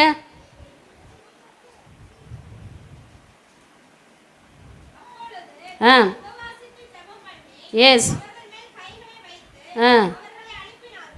எஸ் எப்படி இன்னொரு தடவை படிங்க. எஸ் எஸ் உபவாசித்து ஜெபிக்கிற ஜெபம் கர்த்தர் கண்டிப்பாக கேட்பார். அதற்கு ஒரு ஸ்பெஷல் வல்லமை உண்டு என்பதை மறந்துவிடக்கூடாது. உபவாசம் என்பது தேவனிடம் உதவி தேடவும் ஆன்மீக வளர்ச்சிக்காகவும் ஜெபத்திற்காகவும் மேற்கொள்ளப்பட்டது. அது மாதிரி எஸ்ரா மாதிரி யோசுவா மாதிரி நம்ம ஜெபிக்க அந்த உபவாசம் இருக்கணும். தானியல் போல் அந்த வீட்டுக்கு போயிட்டு தானியல் 9வது அதிகாரமும் ஏசாயா 58வது அதிகாரமும் உபவாசம் எப்படி இருக்கணும்னு பார்த்து கற்றுக்கணும். அது படிக்கணும், அதன்படி நடக்கணும். உபவாசம் இருக்கிறது சாதாரண விஷயம் கிடையாது. எல்லோரும் கேட்குறாங்க, எல்லோரும் இருக்கிறாங்க, நானும் இருக்கிறேன்னு இருக்கக்கூடாது. அதன்படி நடக்கணும். வேதத்தில் தரித்திருக்க, அதாவது வேதத்தை நேசித்து படிக்கணும். ஜெபத்தில் தரித்திருக்கணும், ஜெபம் பண்ணணும். அப்படி நீ பண்ணாவே பசியே தெரியாது நமக்கு. அப்படி ஒரு வல்லமையை கர்த்தர் தருவார். அந்த உபவாச ஜெபம் வாரம் நீங்கள் இருப்பீங்க நான் நினைக்கிறேன். அப்படி தானே பாஸ்டர்மா? ஆமாம். அப்போ இன்னும் அதிகமாக உபவாசம் இருந்துட்டு உனக்கு எனக்கு இது வேணும் அது வேணும் கேட்குறதுக்குள்ள உபவாசம். என் சபையில் பல பேர் வந்து உங்களை ஆராதிக்கணும் ஏசப்பா. என் சபையில் எப்பயுமே உங்களை ஆராதிக்கிற சத்தம் கேட்டுக்கொண்டே இருக்க வேண்டும். விசுவாச பிள்ளைகள் எப்பொழுதும் வந்து எப்பயும் திறந்து தான் இருக்குது, உட்காந்து ஜெபம் பண்ணலாம். அப்படிப்பட்ட பரிசுத்த தலத்தில் வந்து ஜெபிக்கணும், நாங்கள் ஆராதிக்கணும் ஏசப்பா. வீட்டு வேலை அந்த வேலை இந்த வேலை உபவாசம் அன்னைக்கு வந்து ஜெப கூட இருந்தாலும் இல்லாட்டாலும் வந்து ஜெபிங்க. மற்ற நாளில் நீங்களும் தனியாக உபவாசம் இருந்தாங்களாம், பாஸ்டமாக கொஞ்ச நேரம் நான் ஜெபிக்க போகிறேன்னு வந்து ஜெபிங்க. ஜெபம் ஜெபம் ஜெபம் தபம். இனி காலம் செல்லாது, கர்த்தருடைய வருகை மிக விரைவில். அந்த வருகைக்கு எடுத்துக்கொள்ளப்படணும்னா ஜெபத்தில் தரித்திருக்க வேண்டும். அப்படியே நாம் இன்னும் அதிகமாக இன்னும் உபவாசித்து அன்னாலை போல தாவீதை போல பவுலை போல நம்ம உபவாசித்து தேவனோடு நெருக்கமாக இருந்தால் கர்த்தர் நம்மளை கொண்டு பெரிய காரியங்களை செய்வார். ஆமேன். சரி, நம்ம எல்லாரும் இப்போ இருந்த இடத்துலேருந்து எழுந்து நிற்கலாம், ஜெபிக்கலாம். சோத்திரம் சோத்திரம் ஏசப்பா. நல்லவரே வல்லவரே, என் தேவாதி தேவனே, கர்த்தாதி கர்த்தாவே ஏசப்பா. இந்த அருமையான 2 நாளில் இந்த குடும்ப ஆசீர்வாத ஜெபத்தில் என் தேவனாகிய கர்த்தர் ஒரு அற்புதம் அதிசயம் செஞ்சிங்க ஏசப்பா. நன்றி, கோடி கோடி கோடி நன்றி ஏசப்பா. கோடான கோடி நன்றி ஆண்டவரே. இந்த கால செக்ஷனில் வராதவங்க ஈவினிங் செக்ஷனுக்கு வர தேவன் கிருபை செய்யும்படி நாங்கள் ஜெபிக்கிறோம் ஆண்டவரே. இன்று உபவாசித்து ஜெபிக்கிற எங்கள் ஒவ்வொருவரையும் என் தேவனாகிய கர்த்தர் அன்பு கரம் எங்களை தொடட்டும் ஐயா ஏசப்பா. எந்த பாரத்தோடு நாங்கள் இந்த இடத்த வந்தோமோ அதிலிருந்து அந்த பாரத்தை இறக்கி அதிலிருந்து ஒரு விடுதலை கொடுத்து மகளே மகனே சுகமாயிரு என்று சொல்லி அனுப்ப போகிறதுக்காக நன்றி ஏசப்பா. நன்றி ஆண்டவரே. எதுவுமே வேணாம் ஏசப்பா, உங்கள் அன்பு இருந்தால் போதும் எங்களுக்கு. உங்களோடு நாங்கள் இணைந்து எப்பயுமே உங்கள் பிரசனத்திலே இருக்க என் தேவன் எங்களுக்கு கிருபை செய்யும்படி நாங்கள் ஜெபிக்கிறோம் ஆண்டவரே. எந்த குறையோட இந்த கவலை இந்த இன்டென்ஷன் எனக்கு நடக்கவே இல்லையேன்னு எதை நினச்சி கவலைப்பட்டு கொண்டு இருக்கிறாங்களோ அதிலிருந்து என் தேவன் ஒரு விடுதலை கொடுங்க ஏசப்பா. நீ விடுதலை நாயகன் ஐயா நீர். நாங்கள் யாரிடம் இதை கேட்க முடியாது ஏசப்பா. சோத்திரம் சோத்திரம். எல்லாரும் இப்போ நம்ம வாய் விட்டு ஜெபிங்கலாம். கேளுங்கள் கொடுக்கப்படும் சொன்ன தேவன் நம் மத்தியில் வாசம் செய்து கொண்டிருக்கிற தேவாதி தேவன். என் மகளே நீ கேளு, நான் தரேன். அந்த பெரும்பாடுள்ள சிறிய பார்த்து சொன்ன அந்த 4 வார்த்தை, உன் ரட்சிப்பு உன்னை ரட்சித்தது, உன் விசுவாசம் உன்னை ரட்சித்தது, நீ சமாதானத்துடனே போ, உன் வேதனை நீங்கி சுகமாயிருன்னு சொன்ன தேவன் நம்மளை பார்த்து சொல்லுகிறான். மகளே மகனே, இந்த நாளில் உபவாசித்து ஜெபித்த உன்னுடைய ஜெபம் கேட்கப்பட்டது. நீ என்ன என்னிடம் கேட்டையோ அதை நான் தருகிறேன் என்று சொல்ல தேவன் நம் மத்தியில் இருக்கிறார். கேளுங்கள் கேளுங்கள், வாயை திறந்து ஜெபிங்கள் இப்பொழுது. சோத்திரம் சோத்திரம் சோத்திரம் ஏசப்பா. நல்லவரே வல்லவரே, தேவாதி தேவனே ஏசப்பா. சாப கட்டில் இருந்தோம், மாந்திரிக கட்டில் இருந்தோம், இயேசுவின் நாமத்தினால் கட்டவிங்க ஏசப்பா. ஒரு விடுதலை கொடுங்க ஏசப்பா. ஆண்டவரே, கடன் பிரச்சனையால் கஷ்டப்பட்டு இருப்பவர்களுக்கு கடன் பிரச்சனையிலிருந்து ஒரு விடுதலை கொடுங்க ஏசப்பா. விடுதலை நாயகனே ஏசப்பா. அற்புதம் அதிசயம் செய்யக்கூடிய தேவன் எங்கள் மத்தியில் இருக்கிறீர் ஐயா. நாங்கள் விசுவசிக்கிறோம், நாங்கள் நம்புகிறோம் ஏசப்பா. எங்கள் சத்தத்தை கேட்டு கொண்டிருந்த தேவன், நாங்கள் யாரால் கண்ணீர் விட்டோமோ, நாங்கள் யாரால் அடிக்கப்பட்டோமோ, நாங்கள் யாரால் தலைகுனியப்பட்டோமோ அவர்கள் முன்னாடி என் தேவன் எங்களை உயர்த்தி வைத்திருக்கிறீர் ஏசப்பா. யோவேல் 2வது அதிகாரம் 26வது வசனத்தில் சொல்லப்பட்டது போல் உம்மை துதிக்கும் ஜனங்களாகிய நாங்கள் ஒருபோதும் வெட்கப்பட்டு போவதில்லை. ஒருபோது நாங்கள் போட்டு பார்த்த ரிபாரா கபாலாரா சிபாலாரா திபோலாரா கபாலாரா சிகபாலாரா திபாலாரா கபாலாரா. ஜெபிங்க ஜெபிங்க ஜெபிங்க ஜெபிங்க. ஆவியானவர் அசைவாடி கொண்டு இருக்கிற நேரம். கேட்டவங்க எல்லாம் பெற்றுக்கொள்ளுங்கள் என்று சொல்லக்கூடிய தேவன் நம் மத்தியில் இருக்கிறார். கேளுங்கள் கொடுக்கப்படும் என்ற சேவன் தூய ஆவியானவரே பரிசுத்தப்படுத்துங்கப்பா. பாவ வாழ்க்கையிலிருந்து எட்ட கொண்டு வாங்க ஏசப்பா. என் தேவனே, அற்புதம் அதிசயத்தை செய்யக்கூடிய தேவனே, தாங்கள் செய்த பாவங்கள் எல்லாம் மன்னிக்கக்கூடிய தேவன் ஐயா நீர்.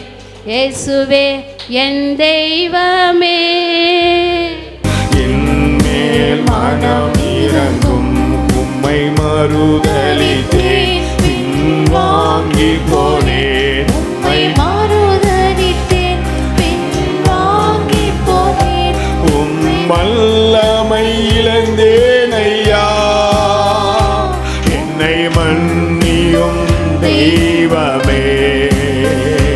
உம் வல்லமை இழந்தேன் ஐயா, என்னை மன்னியும் தெய்வமே.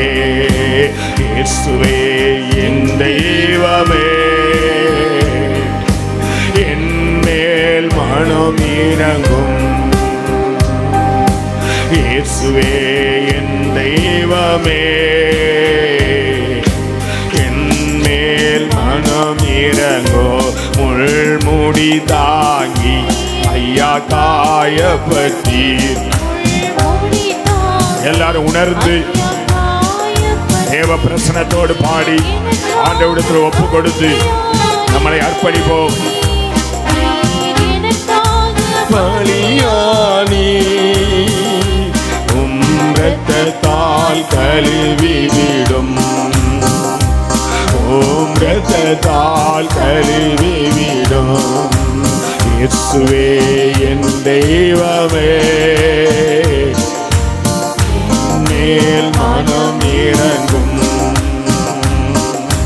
இயேசுவே என் தெய்வமே, என் மேல் மனம் இறங்கும். துன்ப வேளையிலே மனம் துவண்டு போனேன், துன்ப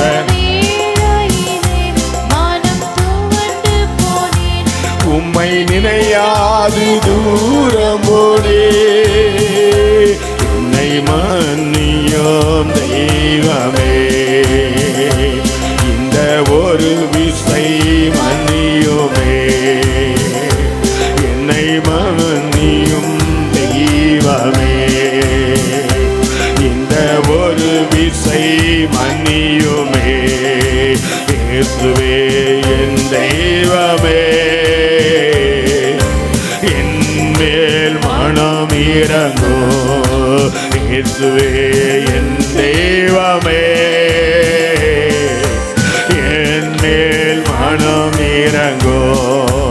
ஹல்லேலூயா, ஹல்லேலூயா. அவருடைய சத்தத்தை நம்ம கேட்காதபடி, அந்த அவருடைய சத்தத்துக்கு நம்ம கீழ்ப்பணிந்து நடக்காதபடி நம்ம எவ்வளோ காரியத்தில் சோதனை அவருடைய சத்தத்தை அசட்டை பண்ணியிருப்போம்.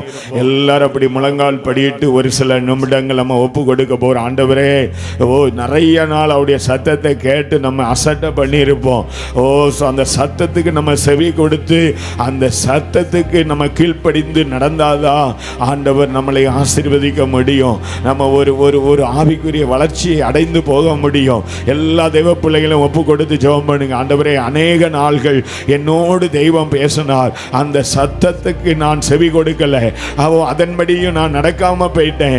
அந்த சத்தத்துக்கு நான் இன்னைக்கு சோத்திரம் அல்ல, என்னை ஒரு விஷயம் மன்னிங்கப்பா. நம்ம பாடணும், அந்த அனுபவம் நம்முடைய வாழ்க்கையில் வரட்டும். இன்றைக்கு கேளுங்க சகோதரியை கேளு, சகோதரனா கேளு, தகப்பனை கேளு, தாயை கேளு, எல்லாரும் வாயை திறந்து கேளுங்க. நிறைய நாள் சத்தத்தை கேட்டிருப்போம். ஓ தேவனுடைய வார்த்தை நமக்கு நேராய் கடந்து வந்திருக்கும், ஆனால் நம்ம கீழ்ப்படிஞ்சிருக்க மாட்டோம். இது என்னாலும் பேசுறது தானே, இது என்னாலும் சொல்றது தானே, நிறைய நாள் அசட்டை பண்ணியிருப்போம். இன்றைக்கு கர்த்தருடைய ஆண்டவரே, ஓ சோத்திரம் சோத்திரம், ஊழியக்காரியை கொண்டு வந்து தேவன் நம்மளோடு இடைப்பட்டு இருக்கிறா.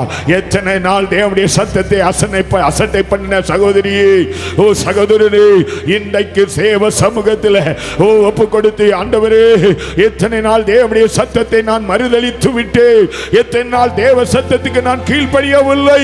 இந்த பகல் வாச ஜெபத்திலே உன்னை ஒப்பு கொடுப்பாயானால் மறுபடியும் உன்னை ஸ்தோத்திரம் தலை நிமிர பண்ண போகிறார். மறுபடியும் உன்னை எடுத்து நிறுத்தி, ஆண்டவரே ஹல்லேலூயா, நீ எந்த இடத்துல வைக்கப்பட்டியோ அந்த இடத்துல வெக்கத்துக்கு பதிலாக இரட்டத்தனியான பலனை தருகிற ஆண்டவர் இன்றைக்கு உங்கள் நடுவில், என் நடுவில் உலாவி கொண்டிருக்கிறார். எந்த இடத்துல சத்தத்தை கேட்டு கீழ்ப்படியாம போனியோ, இந்த ஆராதனையில தெய்வம் நம்மளோட பேசி இருக்கிறார். ஒப்பு கொடுத்து அவருடைய சமூகத்திலே இயேசுவோடு நீ ஒப்புருவாயாகில்.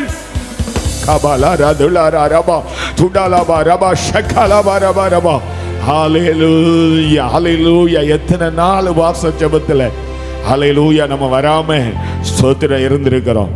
வர்றதுக்கு டைம் கிடைச்சி அசட்டை பண்ணிட்டு இருக்கிறோம். வேலைக்கு போனவங்க ஒரு வேளை வர முடியாம இருக்கலாம். ஆனா வீடுல இருந்துகிட்டே நம்ம உபவாச நாளை எத்தனை நாள் நம்ம அசட்டை பண்ணி இருக்கிறோம். உபவாச ஜெபத்துல வந்து ஜெபிக்க முடியாம இருந்திருக்கோம். இன்றைக்கு அதுதான் நம்மளுக்கு பாவம். அதுதான் நம்மளுக்கு பாவம். ரட்சிக்கப்பட்ட தேவ பிள்ளைகளுக்கு அதுதான் பாவம். சோத்திரம் சோத்திரம். இன்னைக்கு நீங்கள் உணர்வடையணும். இன்னைக்கு நீங்கள் உணர்வடையணும். அதுக்கு தான் பரிசுத்த தேவன் நம்மளோடு இடப்பட்டிருக்கிறார். அந்த உணர்வுள்ள ஆவியை கர்த்தர் கொடுக்கணும். நேரம் கிடைச்சது, சும்மா தான் வீட்டில் இருந்தேன், ஆனால் ஜெபத்துக்கு வரலை, உபவாச ஜெபத்துக்கு வரலை. அன்பு சகோதரியே, அன்பு சகோதரனே, சோதரன் உன்னிடத்தில் தான் இயேசு பேசி இருக்கிறார். ஹல்லேலூயா. அவர் பேசுகிற தெய்வம். எவ்வளவு நேரம் கிடைச்ச அந்த நேரத்தெல்லாம் வீணாக்கி கொண்டிருக்கிற சகோதரரே, சகோதரியே, உன்னோடு தான் தெய்வம் பேசி கொண்டிருக்கிறார். ஹல்லேலூயா, ஹல்லேலூயா, ஹல்லேலூயா. நான் ஜெபத்தில் உறுதியாயிருப்பேன். நான் ஜெபத்தில் உறுதியாயிருப்பேன். நான் ஜெபத்தை அசட்டை பண்ண மாட்டேன். ஆண்டவரிடத்தில் ஒப்பு கொடுங்க. நம்ம வெக்கத்தை பூரா மாற்றி போட விரும்புகிறார். ஹல்லேலூயா. நான் வெக்கத்தை போல மாற்றி போட விரும்புகிறார். ஹல்லேலூயா. நம்முடைய வாழ்க்கையில உபவாச ஜெபம் அவசியம். நமக்கு எதிராய் வருகிற அது சத்துருக்களாய் ஜெயிக்கும்படியாக நம்ம உபவாச ஜெபத்தில் இருந்து ஜெபிப்போமானால், நம்மளுக்கு விரதமாய், நம்ம குடும்பத்துக்கு விரதமாய், ஊழியங்களுக்கு விரதமாய், ஊழியருக்கு விரதமாய் எழும்புகிற சத்துருக்களை அதமாக்கி போடுவதற்காக தேவன் நம்மளை ஸ்தோத்திரம் பலப்படுத்துகிற ஆண்டவர். உபவாச ஜெபத்திலே நாம் தரித்திருக்கும் போது நமக்கு விரதமாய் எழும்புகிற ஆயுதங்கள், சத்துருக்கள் எல்லாம் இல்பொருளாய் மாறும்.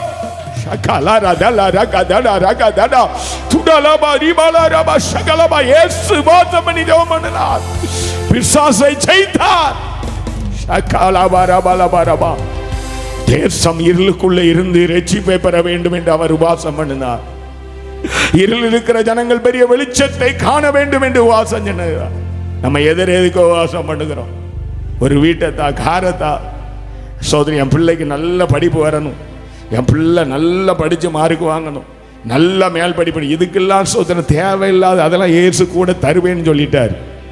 இதுக்கு நீ உபவாசம் போட்டு ஜெபம் பண்ண வேண்டிய அவசியமே கிடையாதுன்னு தான் நான் சொல்லுவேன். ஹல்லேலூயா. தொழில் எனக்கு ஆசீர்வதிக்கப்படணும், நல்ல வேலை கிடைக்கணும், இதெல்லாம் வேஸ்ட், நத்திங், ஒன்றுமே இல்லை. இயேசு இதெல்லாம் கூட தருவேன்னு சொல்லியிருக்கிறார். நீ முதலாவது தேவனுடைய பாதத்தில் அமர்ந்திருந்து உன்னுடைய கிராமத்துக்காக, உன்னுடைய தெருவுக்காக ஒரு நாள் வாசம் போட்டு நீ ஜெபம் பண்ணி இருப்பியானால் நீ உண்மையான விசுவாசி. ஹல்லேலூயா. இயேசு அந்த ரட்சிப்புக்காக தான் உபவாசம் பண்ணி ஜெபம் பண்ணார். அந்த அனுபவம் ஸ்தோத்திரம் வேண்டும். நீ அப்படி தேசத்துக்காக, உன் கிராமத்துக்காக, உன் ஊருக்காக, உன் குடும்பத்தில் இன்னும் ரட்சிக்கப்படாதவர்களுக்காக வாசம் போட்டு ஜெபம் பண்ணும்போது மற்ற எல்லாவற்றையும், உங்க குடும்பத்துக்கு வேண்டிய எல்லாத்தையும் இயேசு இலவசமா தருகிற தேவனா இருக்கிறார். கரங்களை தட்டி கர்த்தரை மகிமைப்படுத்துங்க.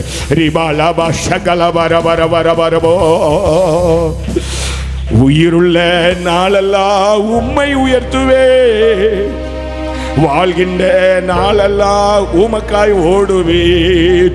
உயிருள்ள நாளெல்லாம் உம்மை உயர்த்துவேன், வாழ்கின்ற நாளெல்லாம் உமக்காய் ஓடுவேன். இயேசுராஜனே உம் திவ்ய கிருபையே பட்டு போன எந்த வாழ்வை செழிக்க வைத்தது. இயேசுராஜனே உம் திவ்ய கிருபையே பட்டு போன எந்த வாழ்வை செழிக்க வைத்தது. எல்லாராலும் நான் தள்ளப்பட்டாலும் அன்பான தேவனே என்னை உயர்த்தினீ. எல்லாராலும் நான் அன்பான தேவனே என்னை உயர்த்தினீ. உயிருள்ள நாளெல்லாம் வாழ்கின்ற நாளெல்லாம் உமக்காய் ஓடுவே. உயிருள்ள நாளெல்லாம் உம்மை உயர்த்துவே. வாழ்கின்ற நாளெல்லாம் உமக்காய் ஓடுவே. இயேசுராஜனே உம் திவ்ய கிருபையே எந்த வாழ்வை தெளிக்க வைத்ததே. இயேசுராஜனே உம் திவ்ய கிருபையே பட்டு போன உந்தன் வாழ்வை தெளிக்க வைத்ததே. கண்ணீரின் பள்ளத்தாக்கில் நடக்கும் போதெல்லாம் கனிவோடு உந்தன் கரம் என்னை அணைத்தது. கண்ணீரின் பள்ளத்தாக்கில் ஓடு உந்தன் கரம் என்னை அணைத்தது. உயிருள்ள நாளெல்லாம் உங்களை நாங்கள் உயர்த்துவோம் ஆண்டவரே. உமக்காய் ஓடுவேன். உயிருள்ள நாளெல்லாம் உம்மை உயர்த்துவேன். வாழ்கின்ற நாளெல்லாம் உமக்காய் ஓடுவேன். இயேசுராஜனே உம் திவ்ய கிருபையே பட்டு போன எந்த வாழ் தெளிக்க வைத்ததே. இயேசுராஜனே உம் திவ்ய கிருபையே பட்டு போன எந்த வாழ்வை தெளிக்க வைத்ததே. அந்தகாரமே என் வாழ்க்கையானது விலக்கேற்றி வைத்த என் அன்பு தெய்வமே. அந்தகாரமே என் வாழ்க்கையானது விலக்கேற்றி வைத்த என் அன்பு தெய்வமே. உயிருள்ள நாளெல்லாம் உம்மை உயர்த்துவேன். வாழ்கின்ற நாளெல்லாம் உமக்காய் ஓடுவேன். உயிருள்ள நாளெல்லாம் வாழ்கின்ற நாளெல்லாம் உமக்காய் ஓடுவேன். இயேசுராஜனே உம் திவ்ய கிருபையே பட்டு போன எந்த வாழ்வை தெளிக்க வைத்தீரே. இயேசுராஜனே உம் திவ்ய கிருபையே பட்டு போன எந்த வாழ்வை தெளிக்க வைத்தீரே. இயேசுராஜனே உம் திவ்ய கிருபையே பட்டு போன எந்த வாழ்வை செழிக்க வைத்தீரே. ஹல்லேலூயா ஹல்லேலூயா. எல்லாவில நிறுத்து கரங்களை தட்டி மறுபடியும் நம்மளை புதுப்பிக்கிற ஆண்டவர் இந்த 2 நாள் 3வது சோத்திரம் 2வது நாள் பகல் வேளையில் 3வது சோத்திர கூட்டத்தில் நம்ம கடந்து வந்திருக்கிற தேவ பிள்ளையை உன்னை உயிர்ப்பிக்கிற ஆண்டவர். மறுபடியும் உன்னை எளிமை பிரகாசம் பண்ணுகிற ஆண்டவர். அவருடைய வல்லமை தரித்து கொள்ளும்படியாக நீர் அசட்டையாயிராதபடி நீர் பிரகாசிக்கும்படியாக எழுந்து புறப்பட்டு ஓடும்படியா கபாலாராபா. இயேசுவுக்காக ஒரு வாழ்க்கை ஓட்டம்.